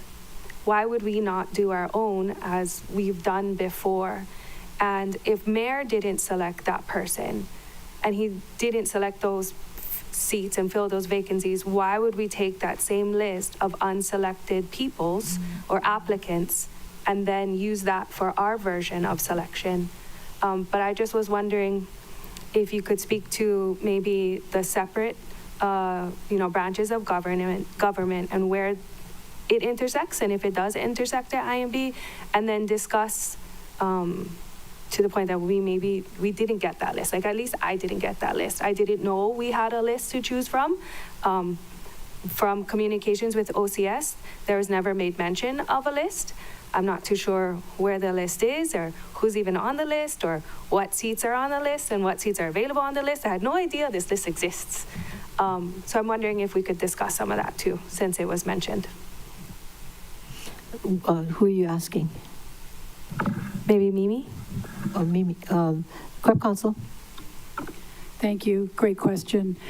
So this could be one of those fixes that we do with the ordinance to help clarify, because the charter doesn't say who's responsible for transmitting the list. The charter does say that you have to operate off that same list. That was that language that I read in paragraph 17. So it's clear you have to operate off whatever's left on that list.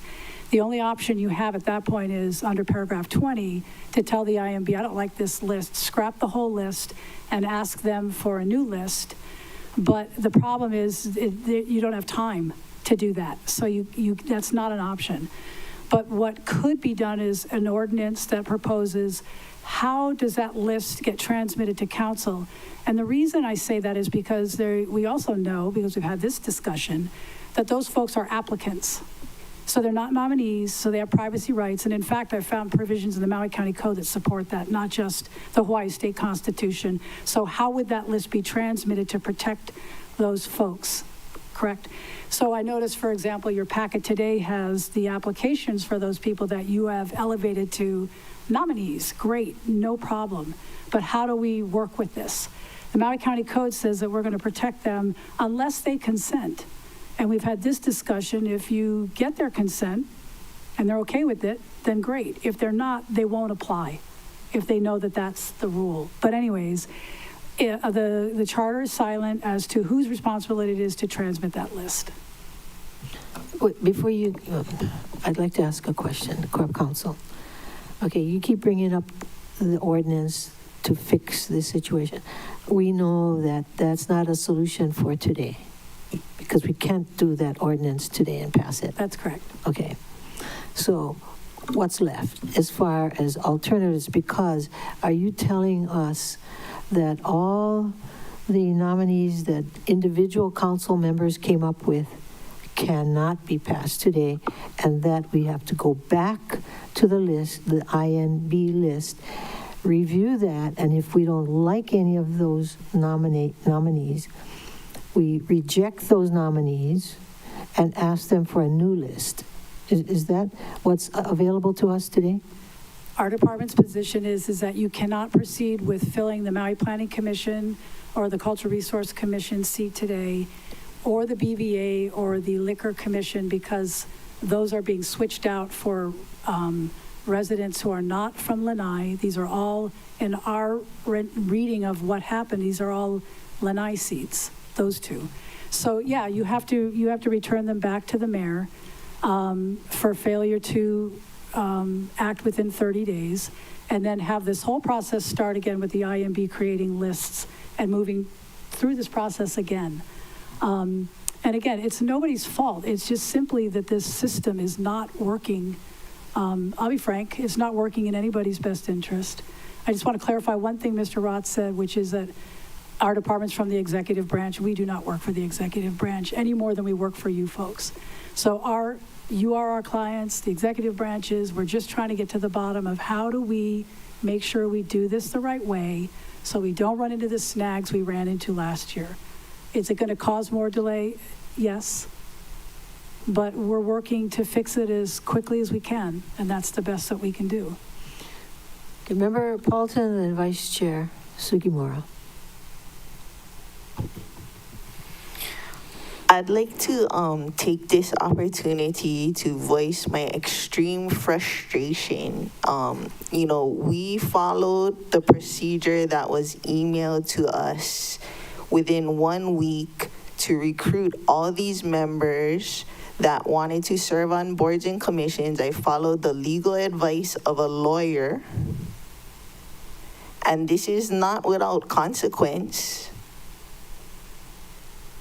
Of all the times to be going through this when Lahaina is trying to rebuild, when we can't get quorum for the Cultural Resources Commission, despite having 3 fabulous applicants in front of us today, 3 fabulous applicants for the Planning Commission in front of us today. I like all of them. They're all good. And we have 3 vacancies plus. And we can't take action today. This is kind of to the point of ridiculous. And we can say there's no one to blame. And yet from day one, first year of the administration, it was clear that this boards and commissions wasn't being taken seriously. We were told, oh yeah, everybody's been notified that they're going to be put on this thing, and then people would testify. Nobody called me. And that's happened again and again. People have been placed, they haven't gotten their board packets. And in most other things, this administration has risen to the learning curve. But if in 1 week, we could put together so many nominations that the administration and the independent nomination board had months and didn't choose anyone, I'm putting the blame where the blame is due, because it affects my community, it affects all of our communities, and it's unacceptable. I mean, Dwight Burns, Jeremy De Los Reyes, Kawiki Lind, excellent candidates, all 3 of them. We found them in a week. Kamaunu Kahaiali'i, Anuhea Arakawa, and La'apoipoi, excellent candidates. We need them. We have quorum issues. We can't put them on today. And jerking these people that have stepped forward to serve their community around again and again. This isn't the first time, because we had a whole other slate of people that stepped forward to serve the community. And then there was a lawsuit for what?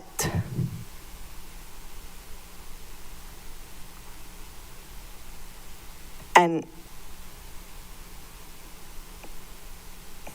I'm just really disappointed with the administration that we can get all these applicants together in a week, put them forward, and then it's gonna be like we're still having quorum issues. We still have to wait long time. And I mean, to some extent, I wouldn't blame people from withdrawing, but I hope they don't, because I feel like they're getting jerked around again, second time. We had a chief of staff here that said, oh, I don't know what's going on, I'm leaving. Nobody from the administration to stand up for their nominations. Like it's not important. And this affects the entire county, it affects the rebuild of Lahaina, and nobody from the administration to stand up and speak for the nominees. Not even all the nominees are selected during their time frame. Unacceptable. I mean,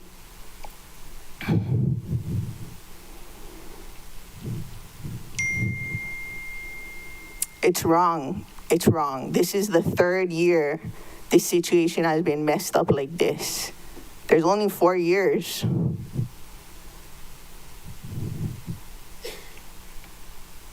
I'd like to say thank you to everybody that put forward a nomination. I followed the rules from the lawyers that were given to me, and lawyers don't agree. So I'm very sorry to everybody that offered their services. I hope that they still do offer their services, because we need people and we need the administration to get their act together. Vice Chair Sugimura. Yeah, ditto. One of the things that I wanted clarification from legal, whoever, is we had a testifier that said that if we don't approve, it has to go back to the mayor for whatever, for 30 days, according to, I think he said the charter. So could you clarify? You remember that testimony from today? Chair. Of Council. Thank you. Are you referring to Mr. Mayor's comment that the mayor has 30 more days to, I do not, and I don't think, Corey's here, we don't think that that's true. Oh, okay. That this, rightfully came to you folks. That's not the issue. Okay. So, I know he sued us once before. I hate to say that, but I really firmly believe that this was in your wheelhouse correctly. I do have one suggestion, and that is all of these rezos, none of them were asked to be approved by Corp Council. I know the time limit is limited, but the more advance notice we have, the more we can help you folks make sure that this is being done properly. So, and I've talked to Mr. Rotz about that. I encourage him that if we can all try to work together, because we're trying to get the same result here, to try to do that. So maybe in the future we can make sure that even if it's a council pick, let us make sure that we're okay with it, and then we can have this debate earlier. Oh, interesting. Thank you. Member Cook. Thank you, Chair. I'd kind of like to weigh in. I have empathy for both OCS and Corp Council. This issue is the people spoke. They had a charter amendment, a variety of charter amendments. They selected this charter amendment. If I recall correctly, my reflection on the intent was to strive to get representation from the various areas and not have it, so that everybody had a voice. We're finding out it's in some ways it's impractical. I believe that the litigation that we occurred before was by Mr. Mayor, who was one of the main proponents of this during the charter thing. So, he kind of feels, it appears that he feels he's an expert in it because he was part of one of the advocates for it. I just want to say that I share the frustration of my colleagues. I also acknowledge and respect the advice that we're getting, because the charter was apparently not clear enough as far as whose duties, roles, and responsibilities it is. And since we're changing something that's been done for years, and now we're having to adapt without a really good rule book, when we had a hard time getting applicants before. This is not new. It's to volunteer for these positions, and I share in Member Paulton's acknowledgement, the people who have stepped forward from the various communities. Hopefully they do not get frustrated, and they are respected for their willingness to serve. My point, what I'm trying to point out is basically the charter amendment, the way that it was voted on and the way that we inherited it inherently needs to be fixed, apparently. And the lack of quorum, this all across the board, we're having collateral damage from that. So I wish the attorneys good luck. And I encourage you to give us guidance as far as legislatively what, if anything, we have as to remediate, what's the word, remedy. So that's my 2 cents. Thank you, Chair, for allowing me to weigh in. I think all of us share your concerns and frustration. I mean, we're tired of, like Vice Chair said, spinning our wheels on this. Obviously, the people who created this charter amendment did not foresee the difficulties involved, and they plopped it on us, only for us to have such difficulty interpreting what the intent was, what the actual rules are, what the actual constraints are.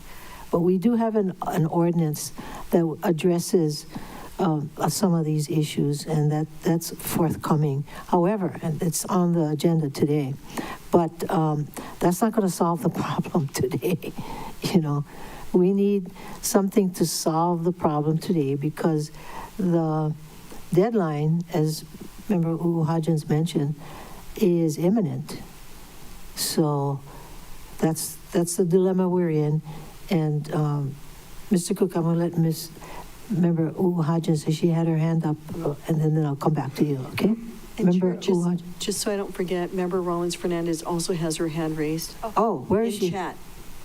I believe she's on phone. She so can I go see first her. because I don't want her to miss an opportunity before she catches her flight, and I've already spoke to this. So she can go first, and then I'll have my Member questions. Rollins Fernandez.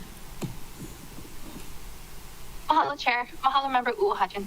I just wanted to bring up the vacancies or because of the lawsuit, there were a number of individuals that we had confirmed through that process that was then settled. And Mr. Poi Poi was one of them that we approved and then ended up getting tied up in lawsuit. When I asked about why Mr. Poi Poi's name couldn't be sent down from the mayor as a nominee, I was told that he was one of the individuals that were considered quote unquote in limbo because of the lawsuit. So my question is, if we were to approve Mr. Poi Poi today through this process, he's the individual that's been in limbo. What happens to that vacancy that he was slated to fill? Does it then become released, and the mayor can now, an INB or mayor can then send council a name, and then it's released from limbo? That's my question. For Corp Council? For who? Whoever has the answer. Corp Council? Thank you, Chair. You know, I apologize, I don't know enough about the specifics on Mr. Poi Poi. I understand he is still on the Molokai Planning Commission, is that correct? That is not correct. He's no longer on the He termed out a year ago. Okay, sorry. It's been a while since I covered that one. Okay, so he is being slated, and in our reading of this, he could be considered and fill that Cultural Resource Commission slot because he is an off-island candidate. But as far as what effect that has on anything that occurred during the lawsuit, I can't answer that question. I'm sorry. Mr. Ratz, you have any comments? After taking action today, oh, okay, go ahead. Mr. Ratz? Thank you, Chair. I'm sorry. I'm checking with our staff. I don't think we're aware of that, quote, limbo issue that Councilmember Rollins Fernandez mentioned. Okay. Member Rollins Fernandez? If you look on the Granicus, Mahalo, Chair, the Granicus item, I don't have the number, but it's the list of boards and commissions that have the composition of membership, and that was in the Great Committee that was distributed to us. Under CRC, the seat 4 of 9 seats, that seat 4 is vacant, and that was the seat that Mr. Poi Poi was slated for. So my question, and if no one has the answer today, that's okay, but we should have an answer at some point soon. But it would be good if, because he would, if he is approved today, that vacancy would then be released from this limbo, and then we can fill it. That's my point.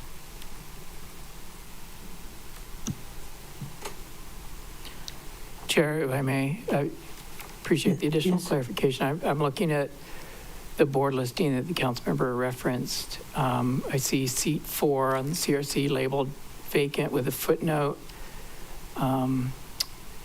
It just says replace Karen Poi Poi, who resigned on December 4th, 2023. There's a reference to County Communication 2419.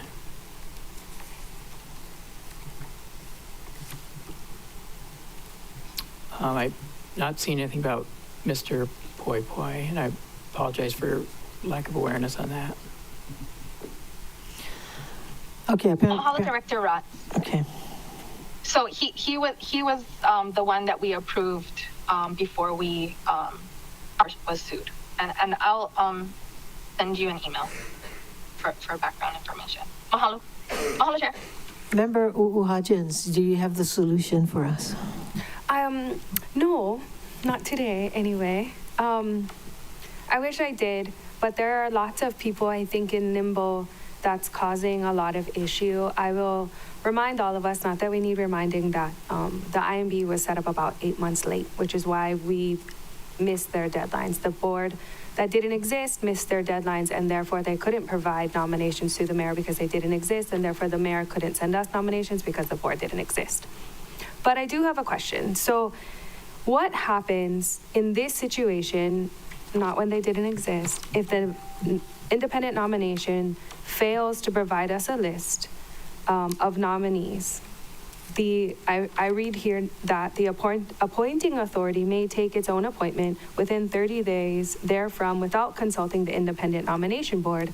And I believe in this situation, we are the appointing authority. We are. That's 19 chapter, or 19 and page 63 of the charter. I know that the list exists, however, we didn't get that list. So where does that leave us? And then, Chair, that leaves the body with the question with what do we want to do? Corp Counsel. Thank you. So 2 different scenarios. Maui Planning Commission has a list with a name. Cultural Resource does not. So the issue that I see with the Cultural Resource one is that when the mayor was in the process of making his picks, the seat that came to you folks that was never filled by him was supposed to be a Lanai seat. That's the problem, and that's where OCS and I respectfully disagree on what do you do with that. OCS is of the opinion that, well, you're not limited to just restricted to that seat because there are other seats available. My position is be conservative. We're trying to fix this. We're going to have a better flow in the future. This was contemplated as a Lanai seat when it came your way because Dela Cruz retired in 2024. Was it Dela Cruz or? Yeah. And so that was the seat that needed to be picked. Mr. Ross is saying, well, we shouldn't be confined by that because there are other options, but that's not the way that it was happening when it was in the mayor's office to make that decision. And when the INB made the considerations, they were looking to fill it with a Lanai person. They weren't able to get one. So I get that. So the CRC didn't have a list, but we have that vacancy. But I understand that the Planning Commission, as you just said, had a list, but nonetheless, it wasn't given to us. There's no mechanism for that to be given to us. So while the list might exist, it was never given to us. What do we do then? Yeah. Chair. Yeah, so that leaves a big hole in whose responsibility is it to transmit the list, and then we get into the privacy consideration, because if it's transmitted publicly, then it's posted, and then everybody sees who the applicants are.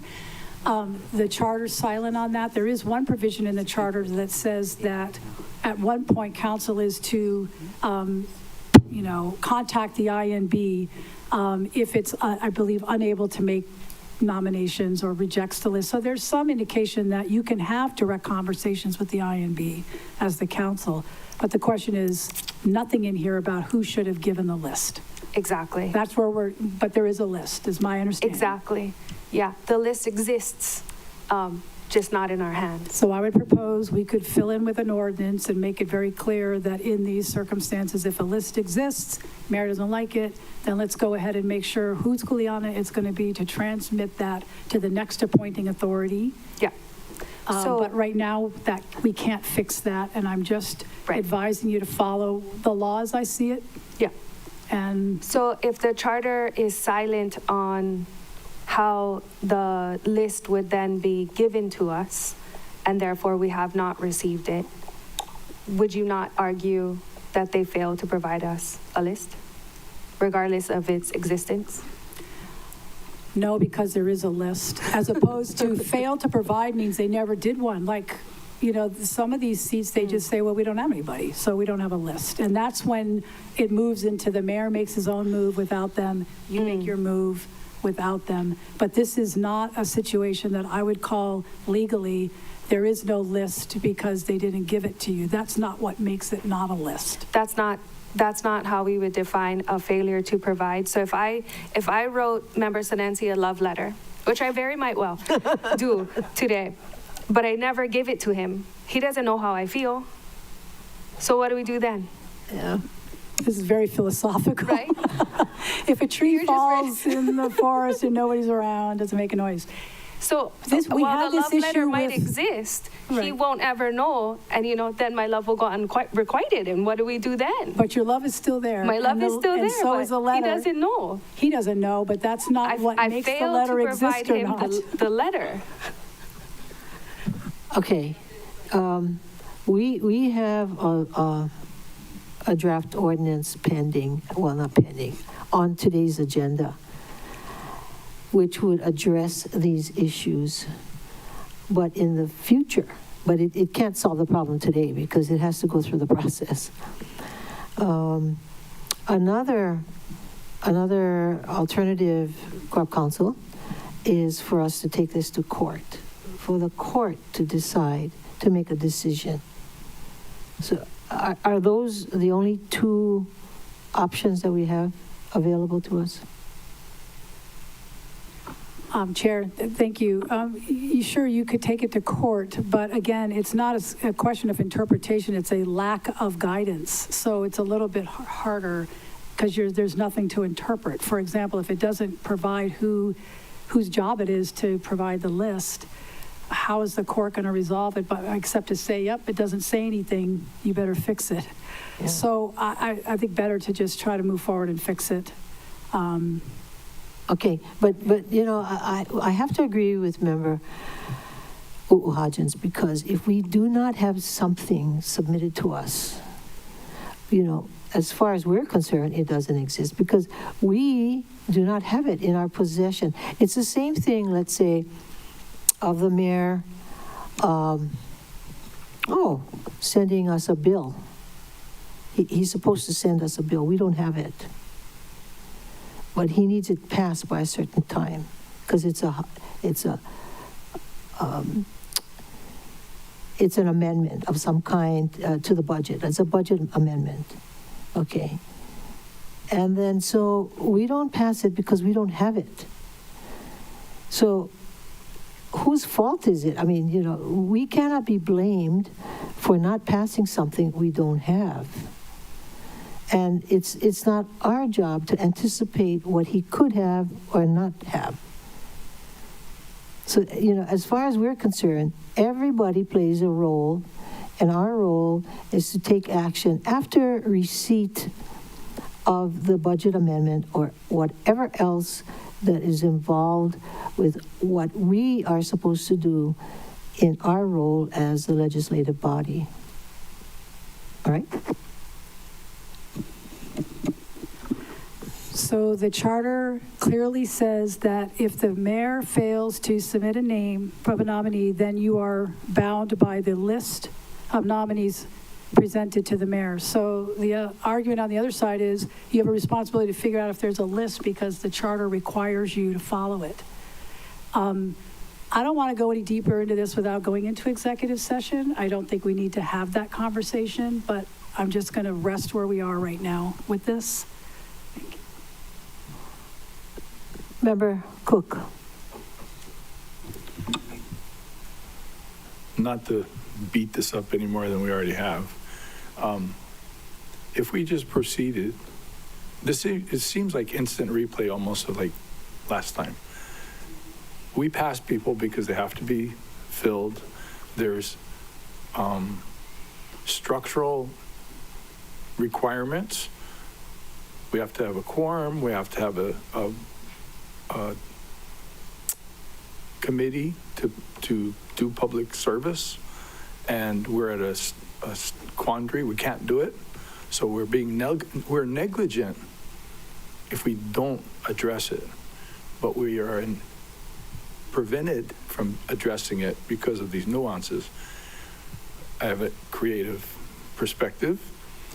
The list that we're not provided is because it's a confidential list. They have a different methodology as far as because they're applicants. They are people who have put their names as a potential person, which is unique and new. Is that correct? Normally, that we had a debate on that about whether the independent nominating board had the right or the jurisdiction to be able to have this list of private people who didn't want to, and there was justification on both sides. So I'm saying, that list doesn't exist. Our list doesn't exist. There's nothing that they can transmit to us, even if we requested it. I'm trying to not put this in a box, but it's like, if we just went ahead and filled the positions and did that, we're going to get sued again? I mean, that's basically the thing. We say bring it. Yeah, we would have to go into executive session to further that, which I'm perfectly happy to do. If you folks feel that you need to go further into the conversation, happy to do that, but it would have to be in an executive session. Okay. I yield to the chair, and I don't think so. I don't think so. Okay. That's too Ever the chair, long nobody and won. wieldy. There's too much involved here to think that we can do it in an hour or something like that. But Member Kama. Thank you, Chair. Can we move on? I mean, no, that's what I'm saying. Either we're going to lay this to rest and continue with the rest of the results that we have, or just go home. I mean, because this is like part 2 of part 1, and we're just doing the same thing again. Yeah, well, and that's the reason why because of the deadlines involved, we're actually supposed to be doing this in committee. This is committee work. But we just ran out of time because of the deadlines. But you have to understand that there are a lot of legal implications here. However, I believe Mr. Cook has a good point in that although a list existed with the INB, that's confidential. That's not public. And that's not available to us or anyone because of the application. And we don't operate in the confidential. We operate in the transparent because of the Sunshine Law. So Exactly.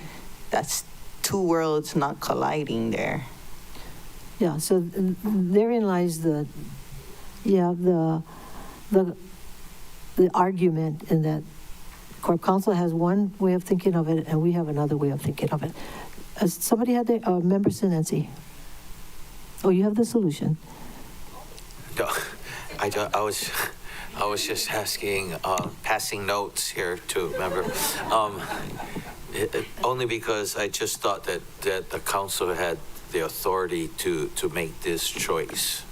So We that's thought why we did. Yeah, we thought we did. And when we talked about the others being in limbo, we don't know anything about the administrative side. We was just going to move forward from the council side. So that was just my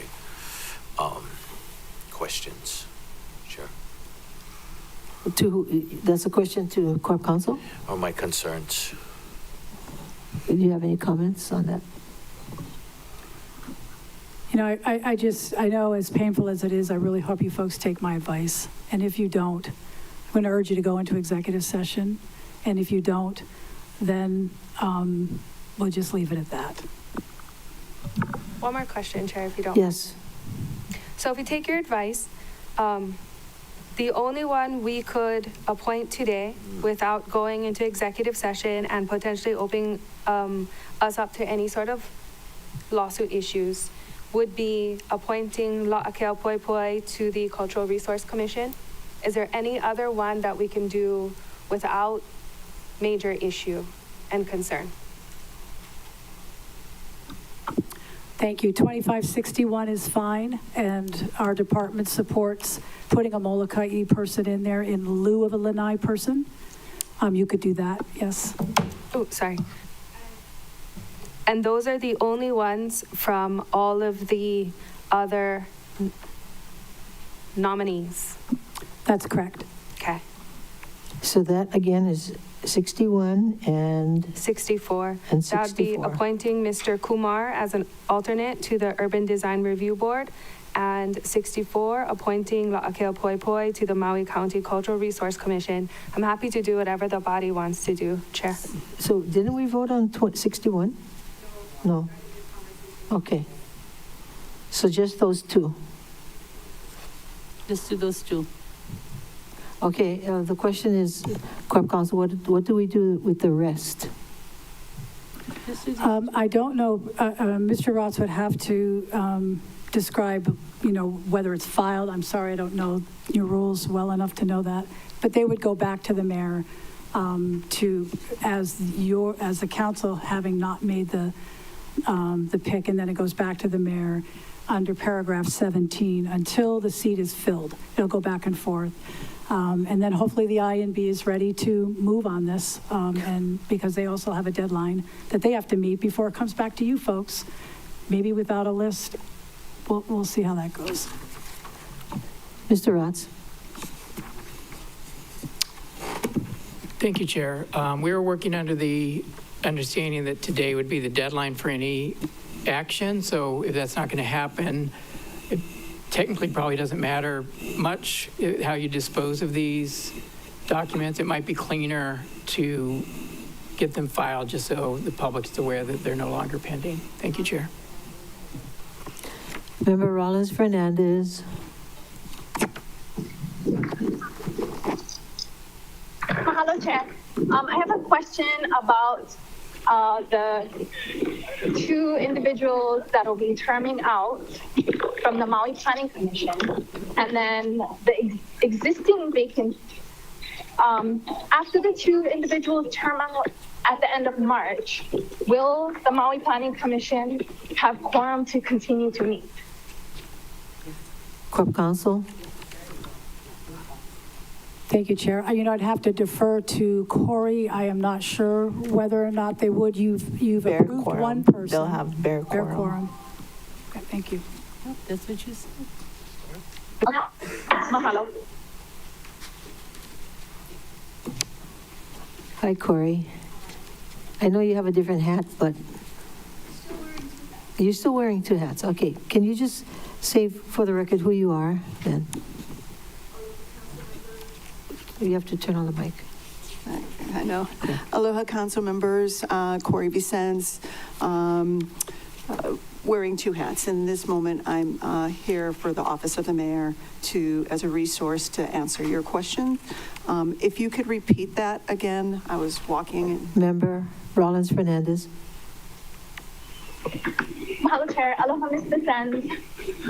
My question was whether the Maui Planning Commission would have quorum, enough members for quorum, at the end of March when the two commissioners would term out. I want to say yes. Right now, you have 7 members and as of March 31st, we have 1 seat, and then the other one, thank you. We have 1 seat that mayor has to submit in 10 days, that there is a name in front of the INB to interview next week. And then the other would be to the list that there is a name on it that this body could look at and make a decision on yourself. And then you would still be at 7. And all of these names will be submitted to us Mahalo, Chair. in time. Yeah. There, I have to tell you, the list was not deep. There was one name, and it was rejected, and we happy to share that list. Member Paulson?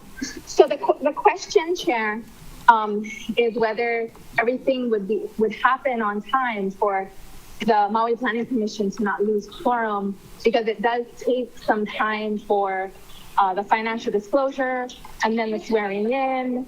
So I don't know if that's like a month or too long of a process.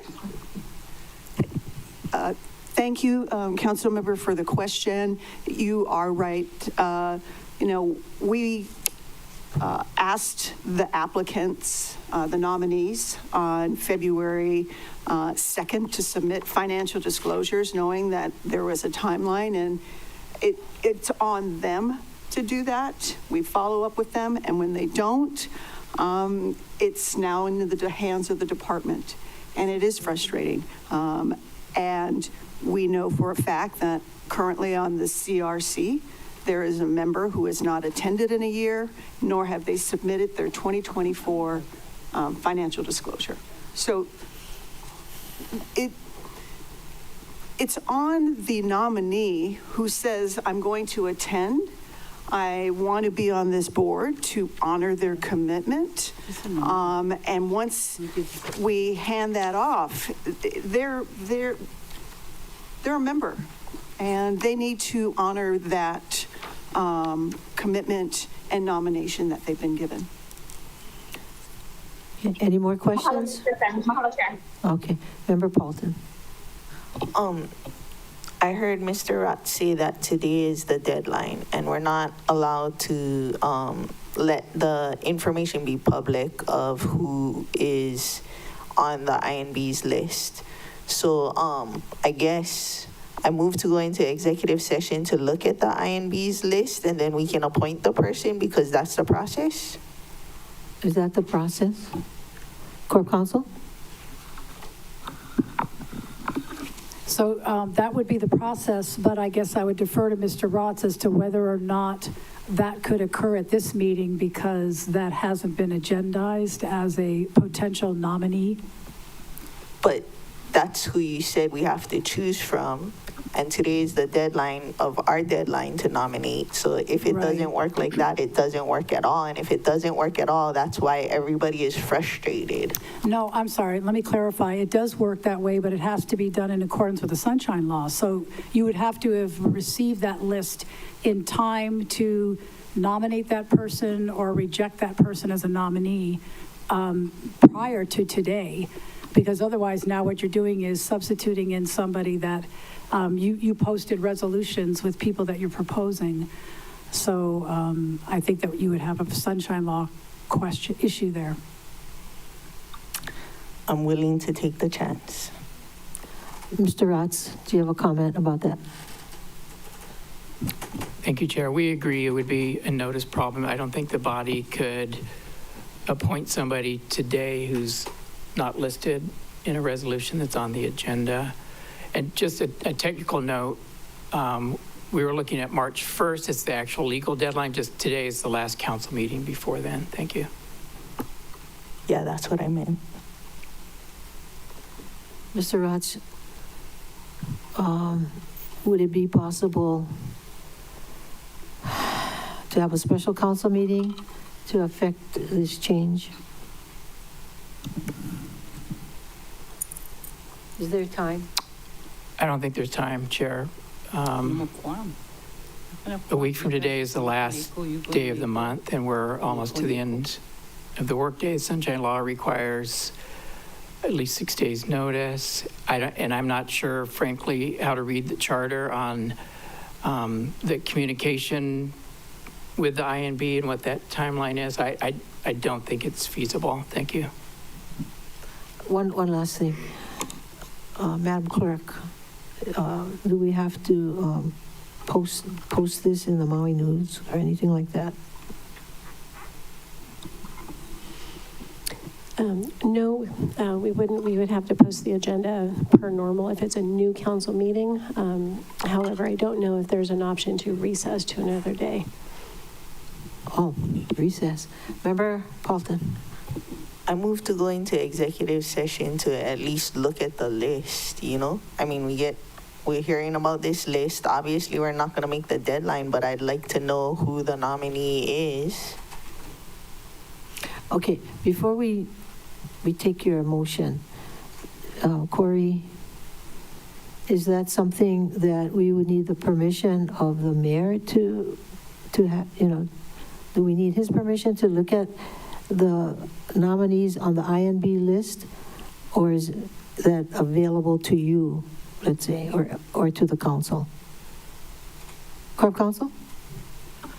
You don't need the mayor's permission to see the list, but I would like to hear what OCS's position is on whether or not it would be an appropriate subject matter of an executive session at this point to look at that list when we have the same issue, which is that list is not what is before you at this time.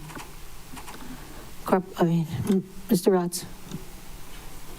Thank you, Chair. I would share the Corporation Council's skepticism about the ability to go into executive session on a matter that's not on the agenda. Thanks. Member Paulton, I don't think we could do that. Okay. Bananas. I know. Anyone else? Comments? Any thoughts, Member Uwahajins? At this point, I feel like we're discussing like Russian literature and it's all above my head. I don't have a suggestion on how to move forward. I feel like we have two really competent bodies of attorneys telling us two opposite things, and it leaves us in limbo like the rest of these nominees. I don't know what to do. We could play it safe and go with the two, as Corp Council suggested, or we could go with OCS's decision and take up members of the Planning Commission and do the other ones, but I don't know. Honestly, flip a coin and we'll decide in the air. Member Paulton and then Vice Chair Sugimura. I'd like to make a plea to the Independent Nomination Board, to the mayor, that, the Planning Commission is one of our most important commissions. They do choke work. We have three excellent candidates here: Jeremy Delos Reyes, Dwight Kaleo Burns, and Crichton Kawiki Lind. Please put them forward and stop monkeying around. All three are great members of our community. People have spoken up for all three of them. Just stop fooling around and put these three forward, because we don't have time for this. I said it before. I think we all support these three. If the mayor cannot support these three, if the INB cannot support these three, I'm just done with it already. It's embarrassing. It's embarrassing to the community that steps up to serve. It's embarrassing to this body. It's embarrassing to the people that voted for the INB.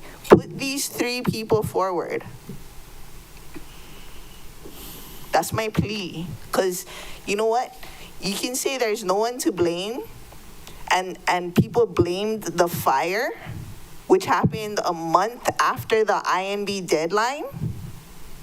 So there's people to blame. If you're gonna blame a fire that happened after the INB deadline, there's people to blame. That's my plea. Put these three guys forward and let us vote on it, because we've wasted enough time. And put Mr. Kahayali'i and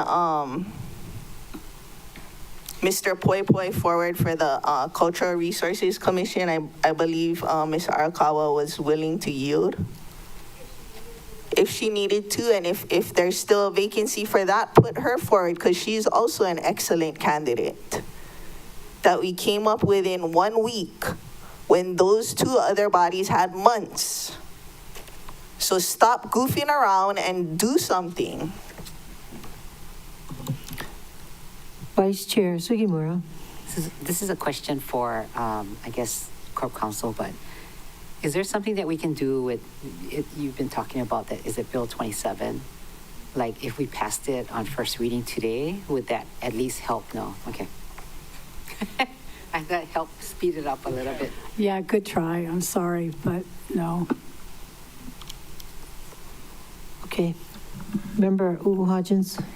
I guess this is for Director Rotz. Can we please send, is there a way for us to transmit the applications that we have today to the IMB so they don't have to solicit any more application or applicants, for these vacancies? Can we please provide them the applications for these and, I don't know, send them, I don't necessarily need to send them a transcript of today's meeting, but just to let them know that we heavily support all of these nominees, and then I guess they revert back to applicants? Thank you, Councilmember, for your question. Currently, the IMB has an agenda that was posted yesterday that is accepting applications through their next meeting date of February 26th, and they'll take up anything that comes through. Okay, thank you for that. But is there a way that we can just transmit these? Because we had already asked all of these individual nominees to take the time out of their busy day and schedules and send it to us. So can we just send it to them so they don't have to redo any application? Sure. Okay, great. Yeah. Then I'm happy to do that, members, and exclamation point, get it done. A clarification, if Ms. Sulunga went for the police commission, would that be a Maui seat we could fill today? I don't know. Who would know that? Thank you, Chair. Is Counsel? that the one that you were thinking about withdrawing?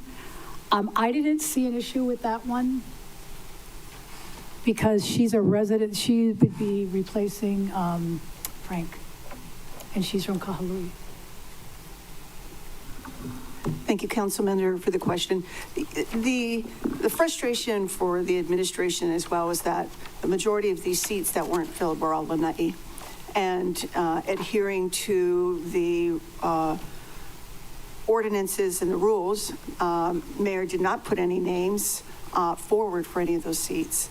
The Liquor Control and the Police Commission were both Lanai seats.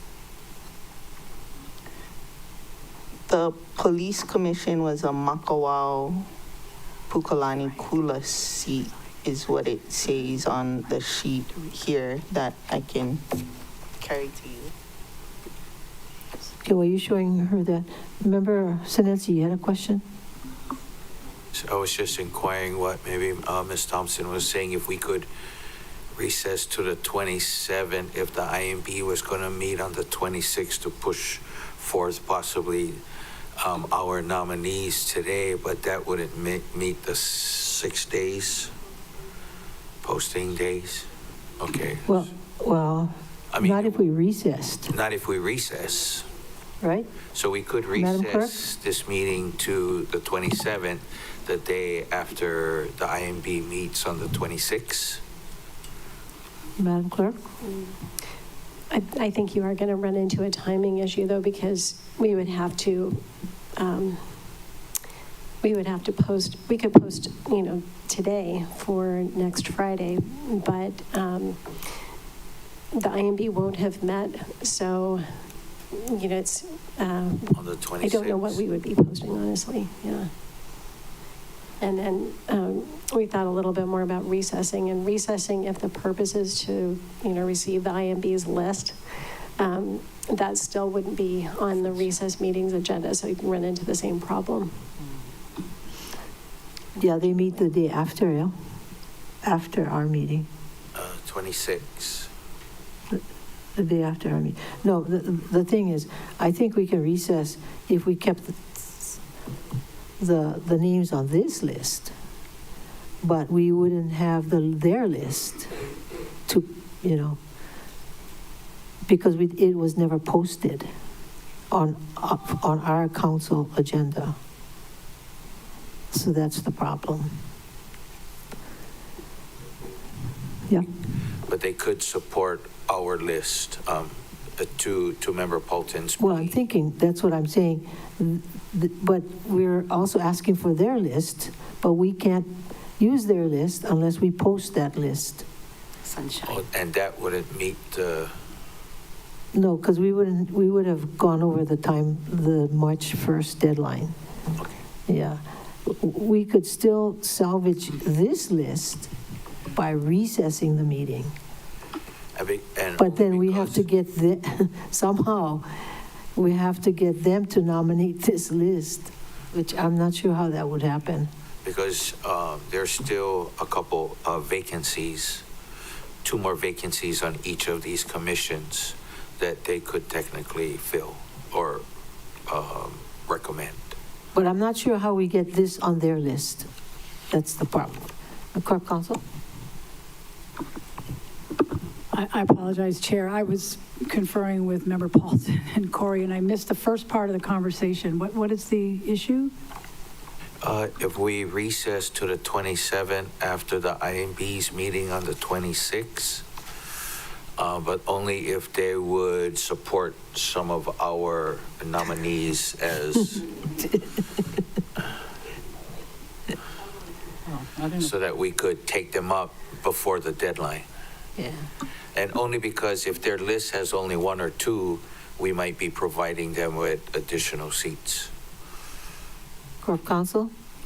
And these are for Cultural Resource Commission?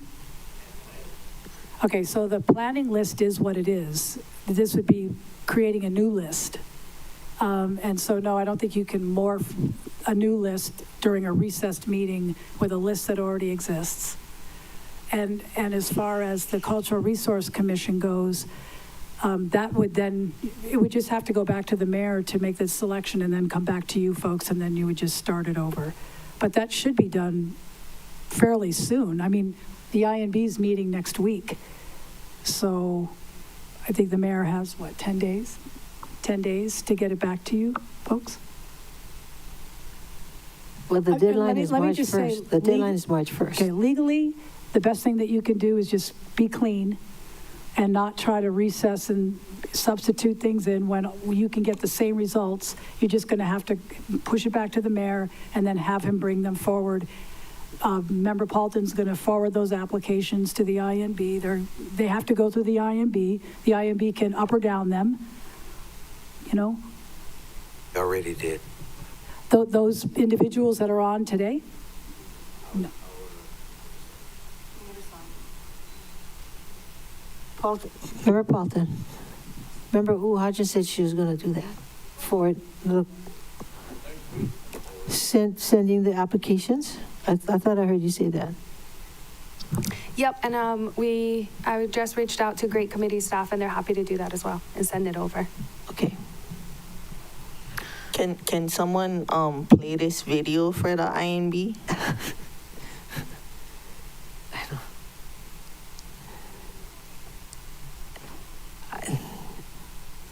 I don't know. Maybe Corey, you can. Are you going to be at that meeting? You can communicate what you heard here and the urgency.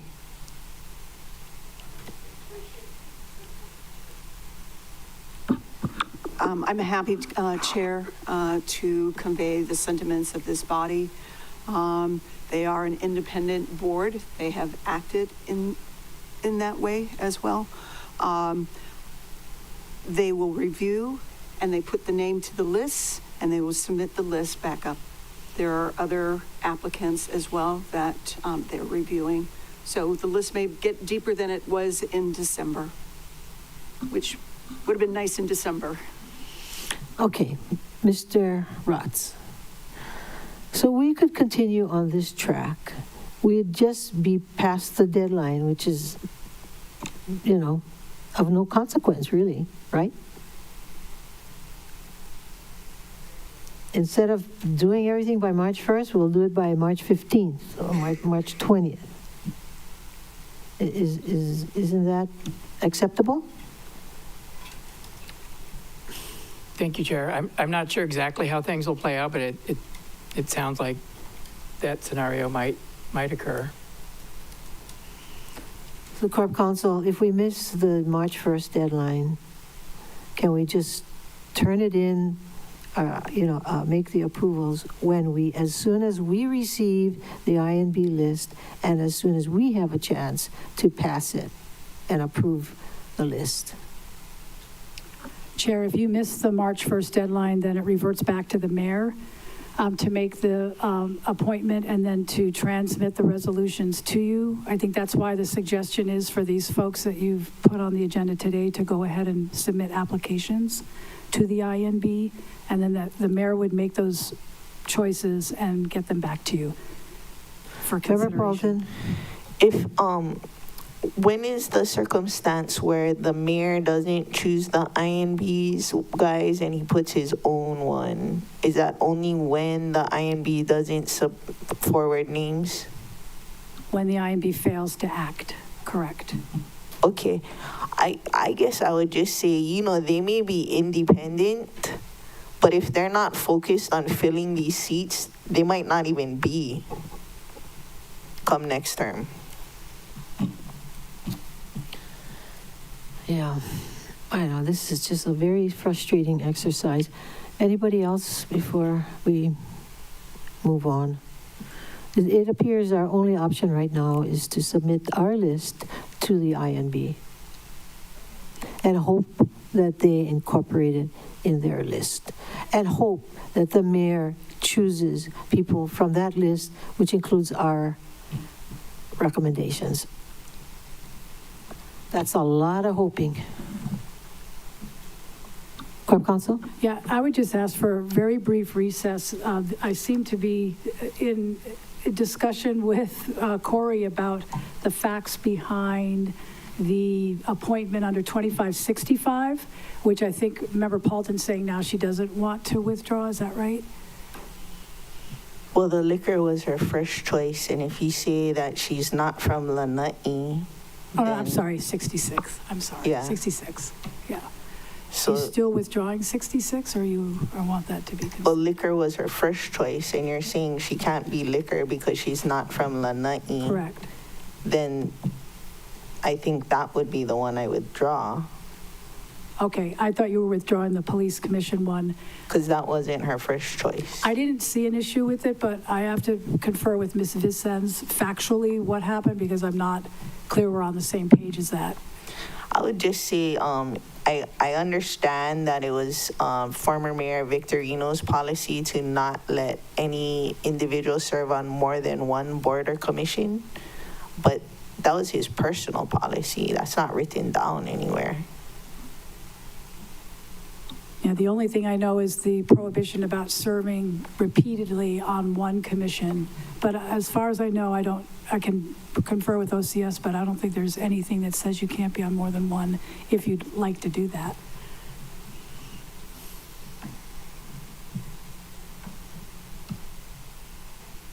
Yes.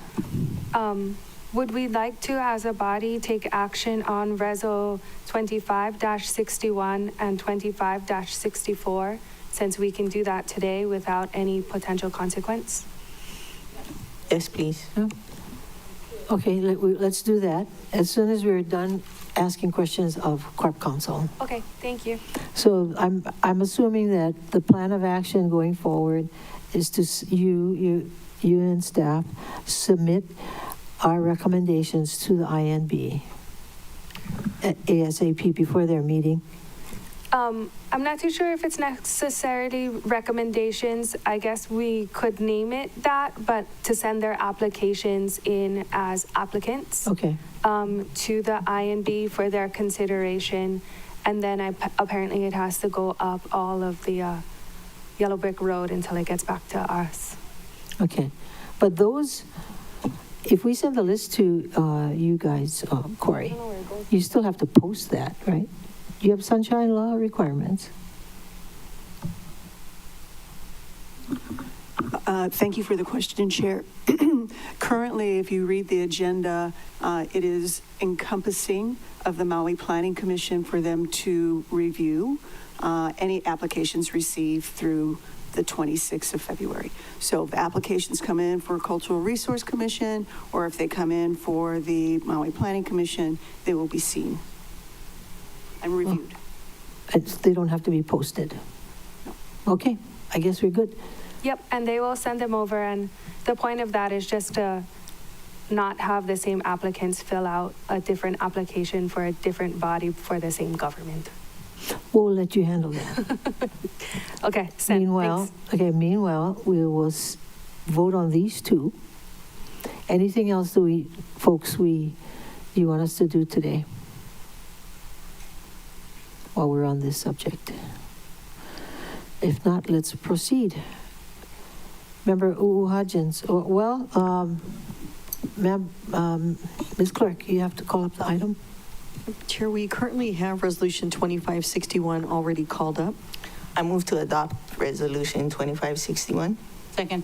Moved by Member Paulton, seconded by Pro Tem Kama to adopt Resolution 2561. Discussion, Member Paulton. As members may remember, I requested Mr. Kumar would consider Urban Design and Review Board. He graciously accepted. He's out of town today. I respectfully ask the members' support of my motion. Any more discussion? If not, all those in favor of the motion, raise your hand, say aye. Okay, we have 7 ayes. Well, is Member Rollins Fernandez still on the call? Aye. Aye, okay. Aye. 8 ayes, 1 excused, Member Johnson, and a motion carries. The next item. Chair, we've got Resolution 2562, appointing Wilmont Kamanu Kahaili'i to the Maui County Cultural Resources Commission. Okay, so members, Let's you just want skip to... ahead to the ones that we can take Well, action on. should we file all the ones we need to file then? Yeah. Which would include 25-62, 25-63, 25-65, 25-66, 25-67, 25-68, 25-69. Members, you want to file? Okay. Was 2566 on there? Let's hold off on that one for Okay. right now. Okay. Sorry, Chair.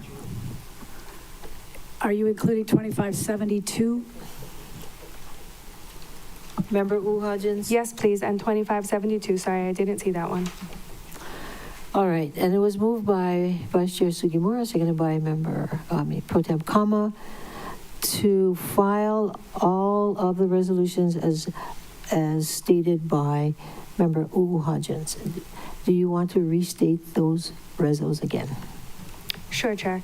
25-62, 25-63, 25-65, 25-67, 25-68, 25-69, and 25-72. 72, okay. All right, it's been moved and seven. Any more discussion on that, Member Paulton? Second. Okay. No, it was already moved. She was just repeating the my bad. resos. Okay. No more discussion. All those in favor, raise your hand, say aye. Okay, Member Rollins Fernandez, so 8 ayes, 1 excused, Member Johnson, motion carries. It's okay, now we have to pass the other one. Yeah. I think that's Rollins Fernandez one. Oh, Member Rollins Fernandez. Oh, did you call it up? We have not called up 2564 yet. Okay, please call it up. Chair, before you is Resolution 2564, appointing La'akea Kileolani Ka'uanui Poi Poi to the Maui County Cultural Resources Commission. Okay, I have down Member Sinensi, but people are saying Member Rollins Fernandez. Which? You. Okay, Member Sinensi. Thank you, Chair. Move to adopt Resolution 25-64. Second. Moved by Member Sinensi, seconded by Member Hodgins to adopt Resolution 2564. Discussion, Member Sinensi. Mahalo, Chair. An existing term on the Maui County Cultural Resources Commission would expire on March 31st, 2025. The mayor did not submit a nomination for this vacancy. La'akea Kaleolani Kauanui Poi Poi is a Molokai resident who has demonstrated experience in Hawaiian culture and ethnic history and culture of the county, and I respectfully ask for the members' full support, Chair. Thank you. Any more discussion? If not, all those in favor say aye, raise your hand. Eight ayes, one excused, Member Johnson, motion carries. Ms. Clerk? Chair, before you is Resolution 2566, appointing Eva Uilani Salunga to the Police Commission. Member Paulton? I move to adopt Resolution 2566. Second. Moved by Member Paulton, seconded by Pro Tem Kama to adopt Resolution 2566. Discussion, Member Paulton. Thank you, Chair. I put out an open call for boards and commissions. Ms. Sulunga responded that her top three would be Maui Planning Commission, Liquor Control, and Police Commission in that order. We've been advised, I had a previous applicant to the Maui Planning Commission, so I chose Liquor Control Commission. And then we've been advised that the person on that committee needs to be from Lanai. And so we're dropping down to Ms. Sulunga's third choice. I believe this offers better gender diversity on the Police Commission, which we've striven for, because a lot of times if women need to make complaints, they feel more comfortable not talking to all men. So I am supporting Ms. Sulunga. I respectfully ask for the members' support of my motion. Any more discussion? Yes, Member Sugimura. So I want to hear from Corp Counsel, because that was not one of the two that she mentioned that would be okay.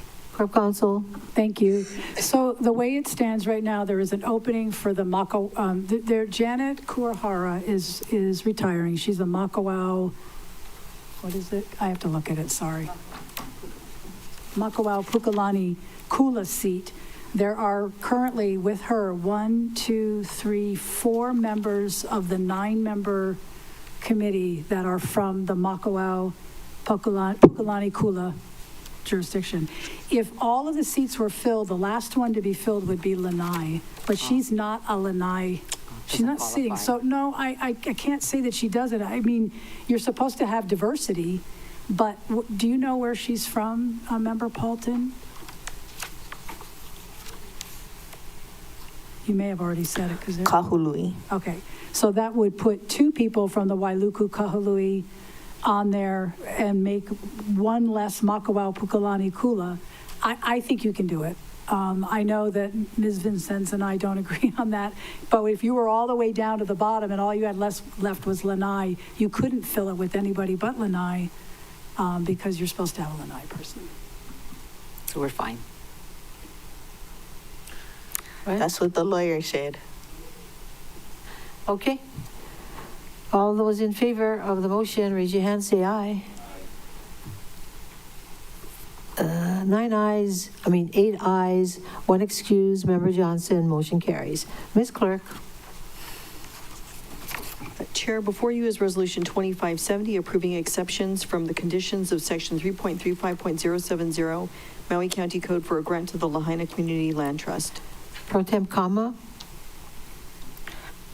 I move to adopt Resolution 25-70.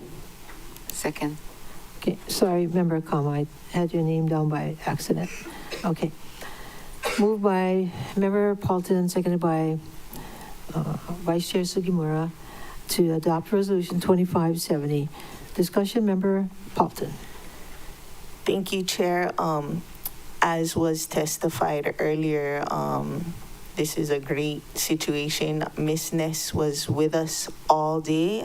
She had to leave, but she would be available virtually if needed. I don't think it's needed because the description of what she gave that they are planning to do and that the county is ready to release the funds.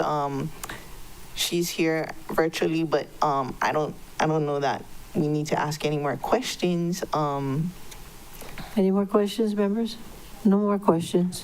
In that case, I respectfully ask for the members' support of my motion. Okay. All those in favor of the motion, raise your hand and say aye. Aye. 8 ayes, 0 noes, 1 excused. Member Johnson, motion carries. Ms. Clerk? Thank you, Madam Chair. Moving on to ordinances. Currently, we have no one signed up to testify on the ordinances. There's JC making his way to the podium. Pardon me?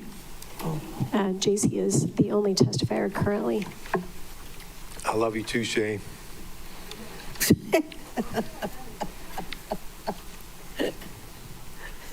Who doesn't?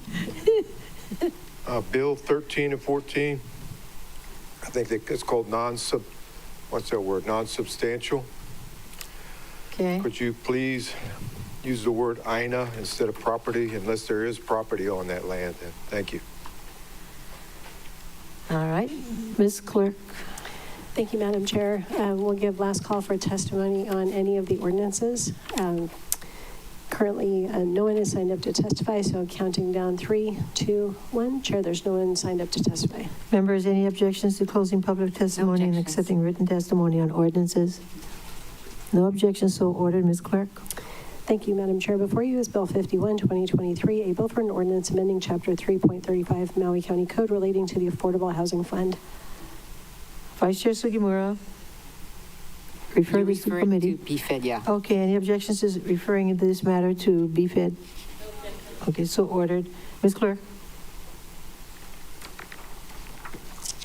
Thank you, Madam Chair. For referral to the Budget, Finance, and Economic Development Committee is Bill 3, 2024, a bill for an ordinance amending Section 2.56.060 Maui County Code relating to financial disclosure statements.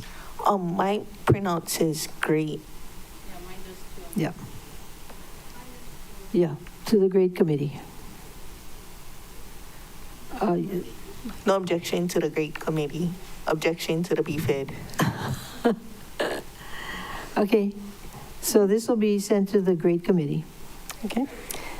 Chair, before you is Bill 53, 2024, a bill for an ordinance amending Section 2.44.010 salaries of officers in accordance with the Charter of the County of Maui, 1983, as amended. Vice Chair Sugimura. I move to file Bill 51, 2020, no, I'm sorry, 53, sorry, Second. 2024. Second. Moved by Vice Chair Sugimura, seconded by Pro Tem Kama, to file Bill 53, 2024. Yeah, Discussion, member, Vice Chair Sugimura. Discussion is this bill is not needed and can be filed. Okay. Any more discussion? If not, all those in favor of the motion, please raise your hand and say aye. Thank you, members. Wait. Where's Member Rollins Fernandez? Okay, 7 ayes, 2 excused, motion carries. 2 excused are Rollins. Okay. Thank you. I knew you were going to do that. Okay, 8 ayes, 1 excused, Member Johnson, motion carries. Ms. Clerk. Ms. Thank you, Madam Chair. For referral to the Water and Infrastructure Committee is Bill 16, 2025, a bill for an ordinance authorizing the mayor to enter into an intergovernmental agreement with the State of Hawaii Department of Labor and Industrial Relations, Hawaii Occupational Safety and Health Division for the settlement of alleged violations at the Keefe Wastewater Reclamation Facility. Members, are there any objections to referring this matter to the Y Committee? No objections. So ordered. Next, Ms. Thank you. Madam Chair, for referral to the Budget, Finance, and Economic Development Committee is Bill 18, 2025, a bill for an ordinance establishing Section 2.56.080 Maui County Code to establish pay scales for the Board of Ethics. Members, any objections to sending this to the BFED Committee as well as Bill 19? No objections. Oh, it wasn't called though. Go ahead. Yeah, it wasn't Can called you call it up? Bill 19, we have that for the Y Committee for referral to the Water and Infrastructure Committee.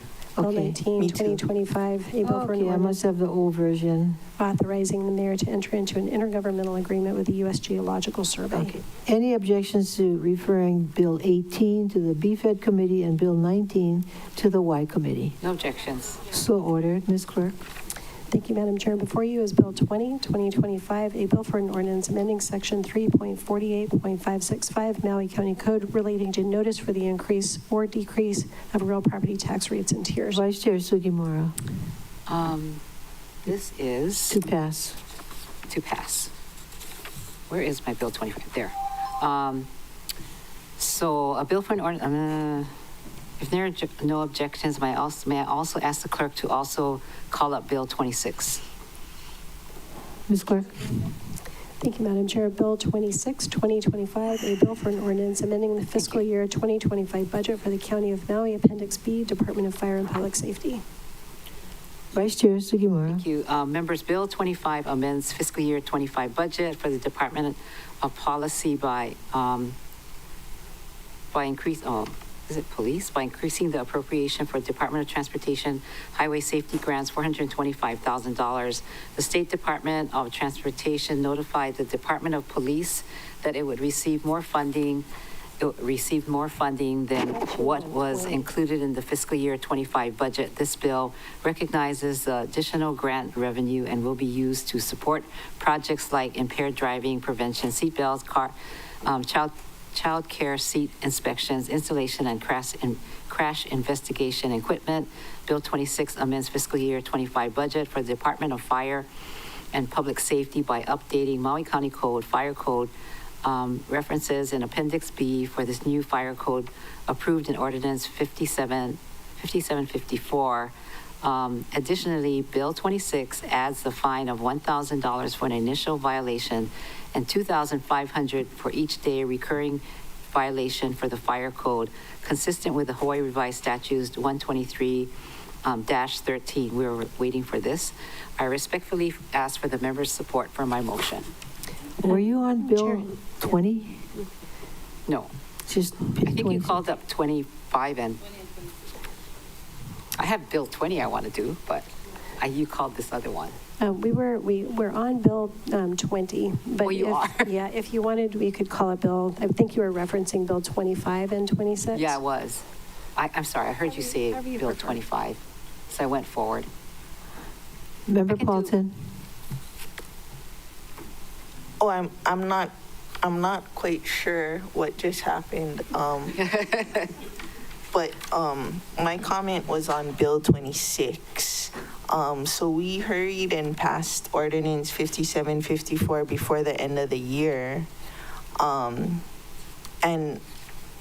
if my colleagues can remind me, I thought we were gonna get like a lot of education to the community about what Ordinance 5754 is. I personally haven't seen a widespread education, and here we are upping the fines on our residents. So I feel a little bit uncomfortable. I know it's not that far into the year, but it is, February 21st, and I don't know, I'll poll my colleagues if they've seen a lot of, I still see choke trees within 5 feet of the roof. I still see plenty of things that we passed the ordinance that it wouldn't be legal anymore. I haven't seen any widespread education, and yet here we are upping the fines on the floor today. I feel a little uncomfortable. That's all I gotta say. I don't know if anyone else, like maybe I missed the widespread education, but that's how I feel. Okay. So, Vice Chair Sugimura. yeah, when this came up in committee, what the fire department did say that was that before they implemented this, they were going to do education. So I think that's yet to come. So this had to be passed, and then that's yet to come. But we can verify with the chief, but that was the intention. Yeah, I mean, it's the intention, but the law is going to be big money fines, and if nobody holds to their word, I don't know what the recourse is, because that's what the law is, that, I complain on my neighbor today, the time clock starts. If you don't address it within however much time, you owe big money. I don't feel super comfortable. Vice Chair Sugimura, Yeah, and I'll then check. Member Cook. So I'll check with fire. Is that my turn? I'll check with fire chair, chief, Okay. just to verify. When is the education. effective date? Oh.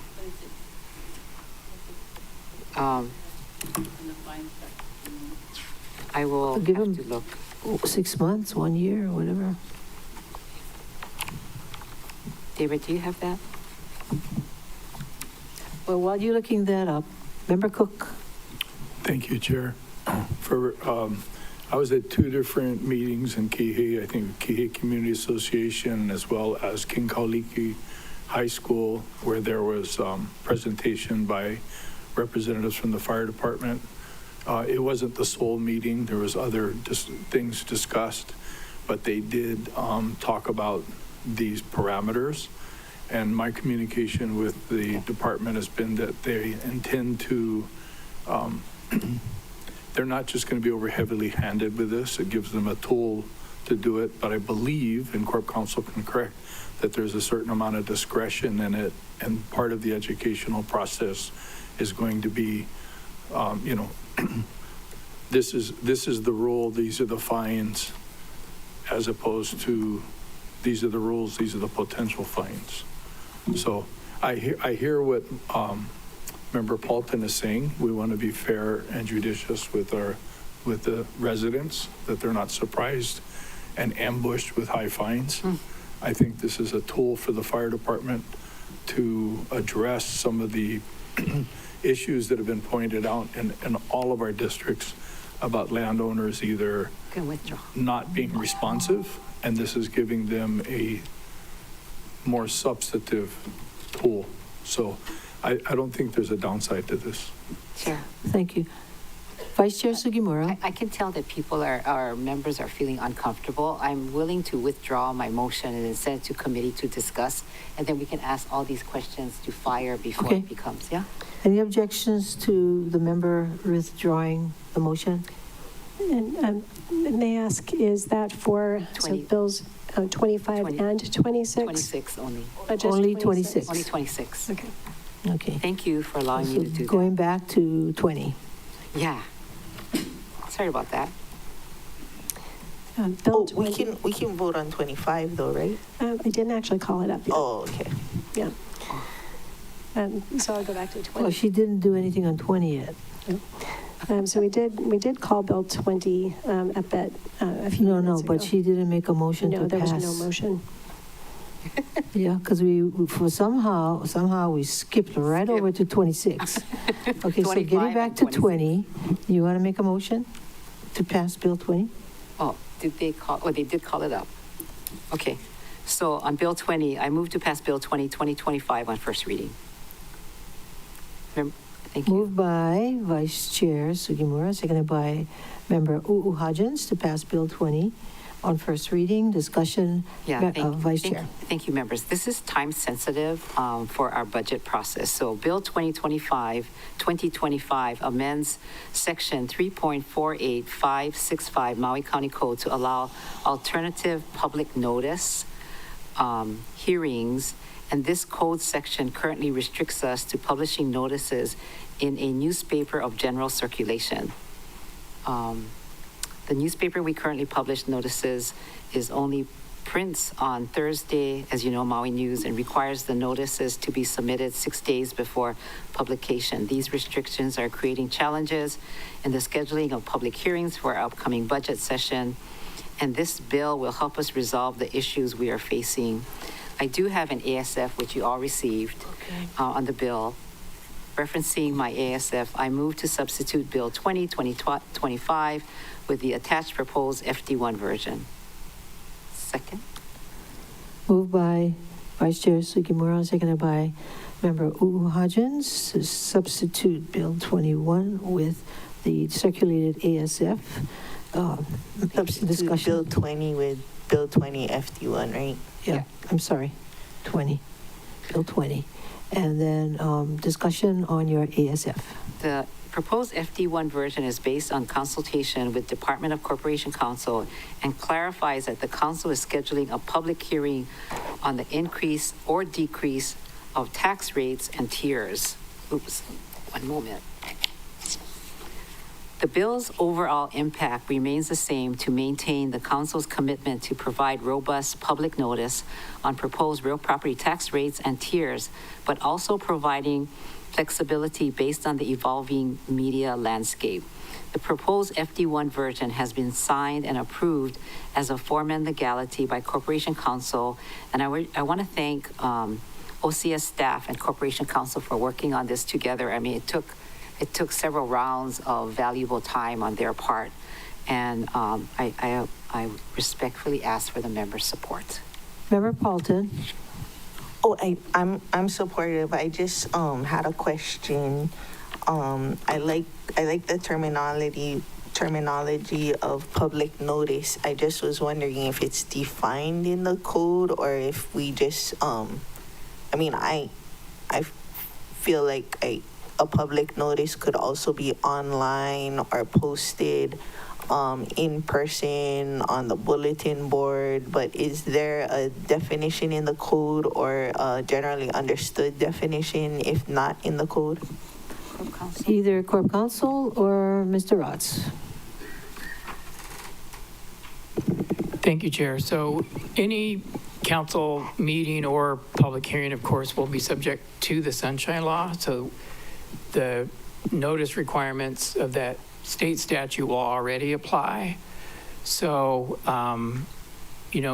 merely doing a casual form of notice, as I think Councilmember Paulton is alluding to, would already place us outside of Sunshine Law compliance. So that won't happen. I think the intention here is just to, again, give more flexibility to the body and how it communicates to the public on its intention on real property tax rates, and just recognizing the changing media landscape and our difficulties with the Maui News as the local newspaper. Thank you.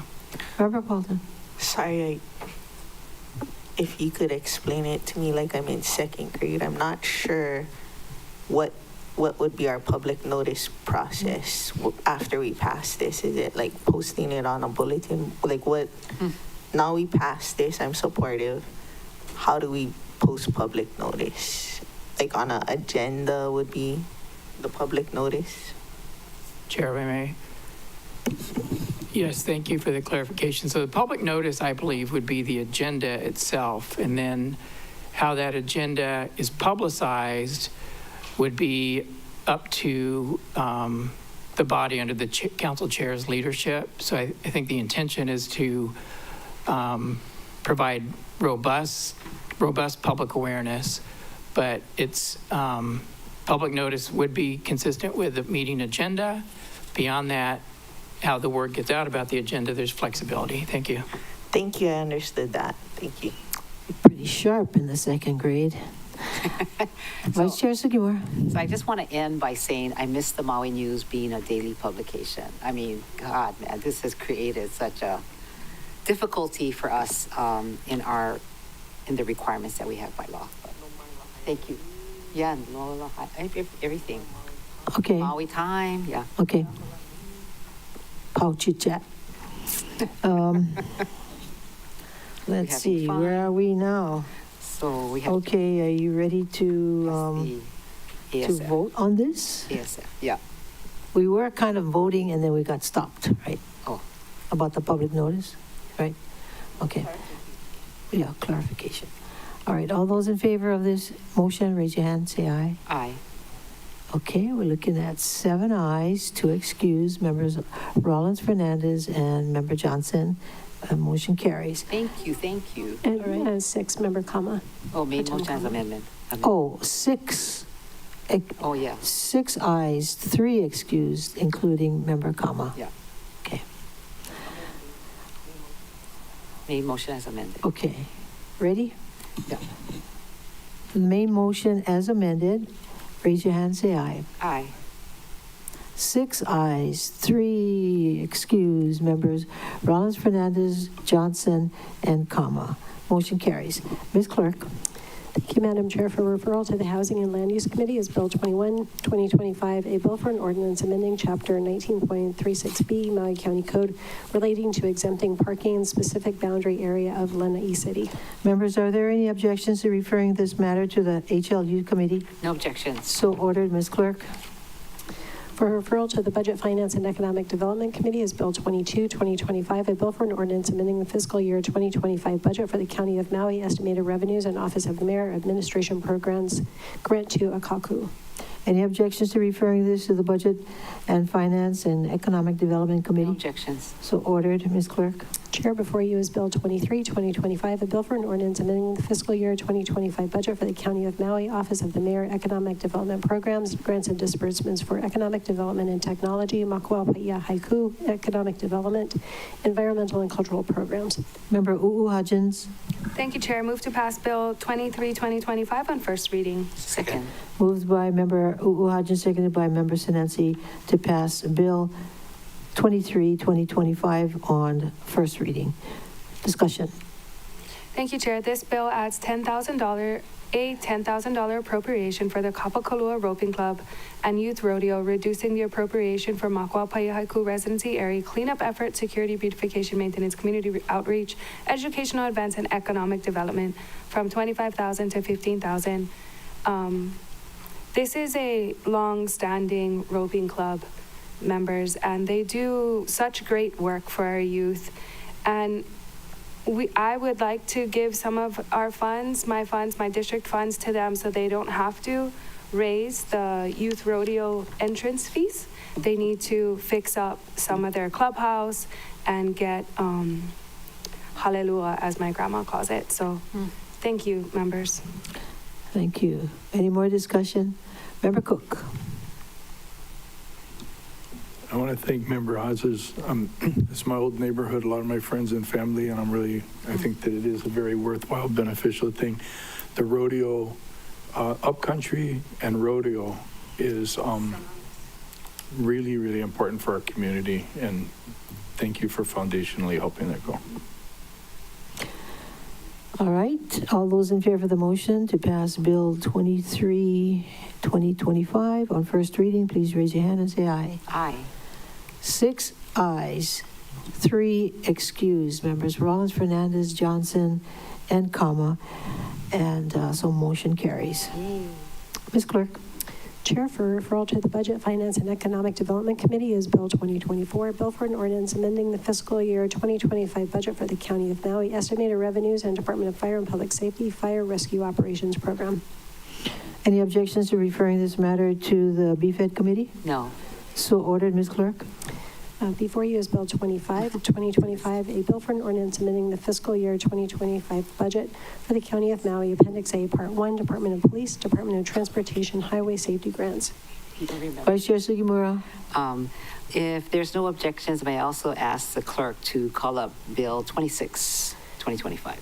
Bill 26, earlier we referred that to Yeah, we BFED. did that already. Oh, okay, sorry. Okay. 25. Yeah, so just 25. So I said it already, yeah? Yes. I was instructed by my coach not to say it over again. She wants to go home. I know. You're welcome, guys. Don't we all? Yeah. Okay. You made a motion to pass Bill this. 25, 2025 on first reading. Second. Okay. Moved by Member Hodgins. Member Sugimura, you're supposed to do this. And seconded by Member Paulton to pass Bill 25 on first reading. Discussion, anybody? We said it already. Okay, said it already. All those in favor of the motion, please raise your hand, say aye. Aye. Aye. 6 ayes, 3 excused. Members Rollins, Fernandez, Members Johnson, and Kama. So motion carries. Ms. Clerk. Chair, for referral to the Government Relations, Ethics, and Transparency Committee is Bill 27, 2025, a bill for an ordinance amending Section 2.41.050 Maui County Code on vacancies for county boards, commissions, and committees.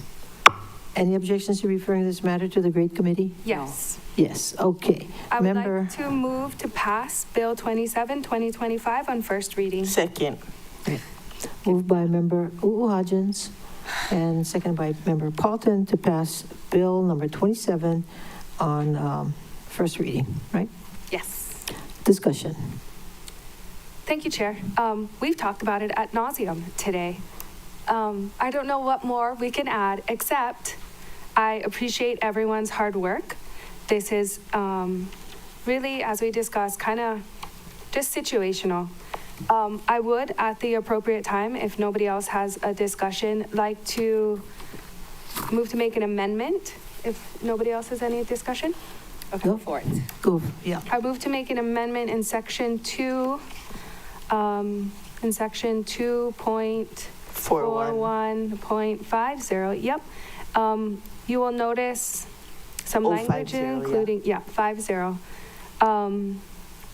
For a seat requiring council confirmation, the council may within 60 days, I would like to keep the 60 days, not 30 days, after the expiration date is gone, nominate and approve the appointment of an individual to fill a vacancy. As discussed in my notes and discussion earlier today, 30 days is quite fast. As Second. member, Okay, okay, that's very right, we'll good. do that and I can discuss later. No, Second. we have mental telepathy. We knew what you were going to say. Okay, so this is the amendment from Member Uhu Hodgins. Any discussion? No discussion. All those in favor of the amendment, raise your hand, say aye. Aye. So that's 6 ayes, 3 excused, motion carries. The 3 excused are members Roland Fernandez, Member Johnson, and Pro Tem Kama. Now the main motion as amended. All those in favor, raise your hand, say aye. 6 ayes. Yep, 6 ayes. Okay. Member Paulton, is this, you going, yeah, what is that? I mean, I don't know if I want to let the mayor just do it without a council confirmation, but let's just move along. All right.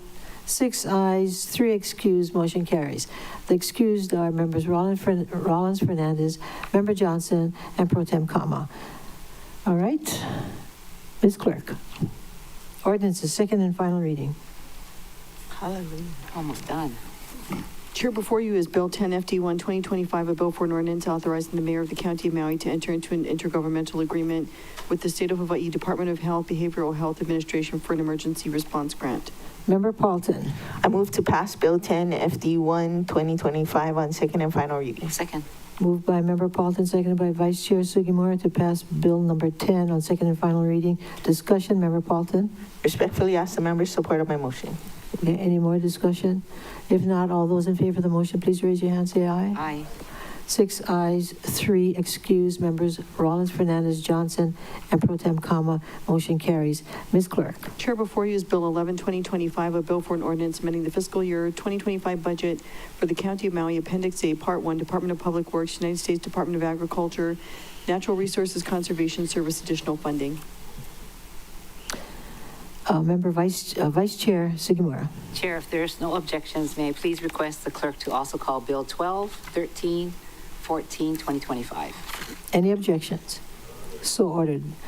Ms. Vice Chair Sugimura. Oh, Clerk, please, please call up the rest of the bills, 12 through 14. Chair, before you is Bill 12, 2025, a bill for an ordinance amending the fiscal year 2025 budget for the County of Maui, Appendix A, Part 1, Department of Police Paul Coverdale Forensic Science Improvement Act. Bill 13, 2025, a bill for an ordinance amending the fiscal year 2025 budget for the County of Maui, estimated revenues and capital improvement projects, Department of Management, Makawao, Pukalani, Kula Community Plan Area. And Bill 14, 2025, a bill for an ordinance amending ordinance number 5659, Bill number 62, CD1, 2024, relating to the issuance of general obligation bonds of the County of Maui, issuance, sale, and delivery of said bonds, Department of Management. Vice Chair Sugimura. I move to pass Bill 11, 12, 13, and 14, 2025 on second and final reading. Second. Very Moved good. by Vice Chair Sugimura, seconded by Member Uhu Hodgins to pass bills 11 through 14 on second and final reading. Discussion, Vice Chair Sugimura. I think all of you are very familiar with these bills. Thank you very much for passing 13 and 14 because then that finalizes the Bontemski property transaction, which is being Okay. changed from bond to cash. Any more discussion? If not, all those in favor of the motion, please raise your hand, say aye. Member Bolton? Aye, okay. 6 ayes, 3 excused, members Rollins Fernandez, Johnson, and Pro Tem Kama. Motion carries. And that brings us to the end of the calendar, and I hope all of you have a wonderful weekend. Any last parting words? Nico. No? No? Okay. Meeting adjourned. What a meeting.